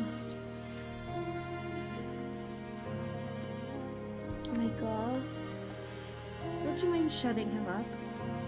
Only we're that simple. Can you blame me for being talkative? It was a lonely life. We find if you had any concept of the appropriate time and place to be chatty.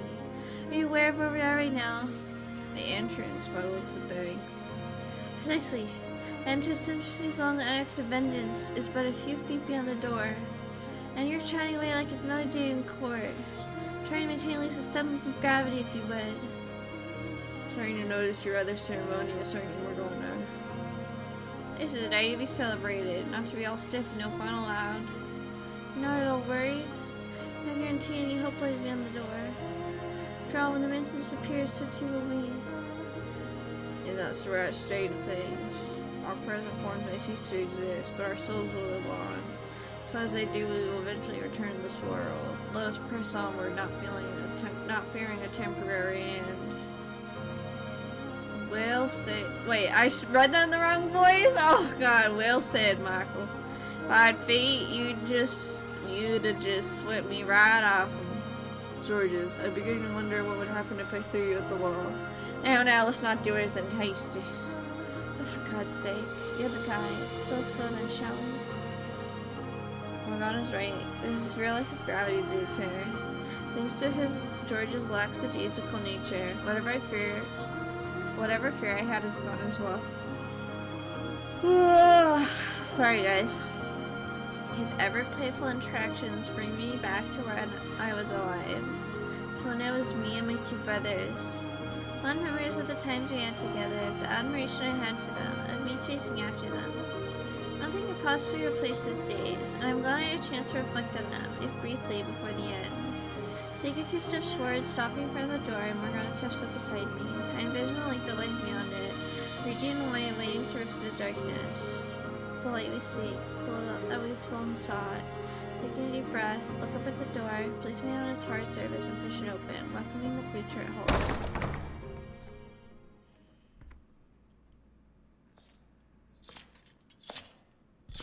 This seems like a good place to pause. We got a lot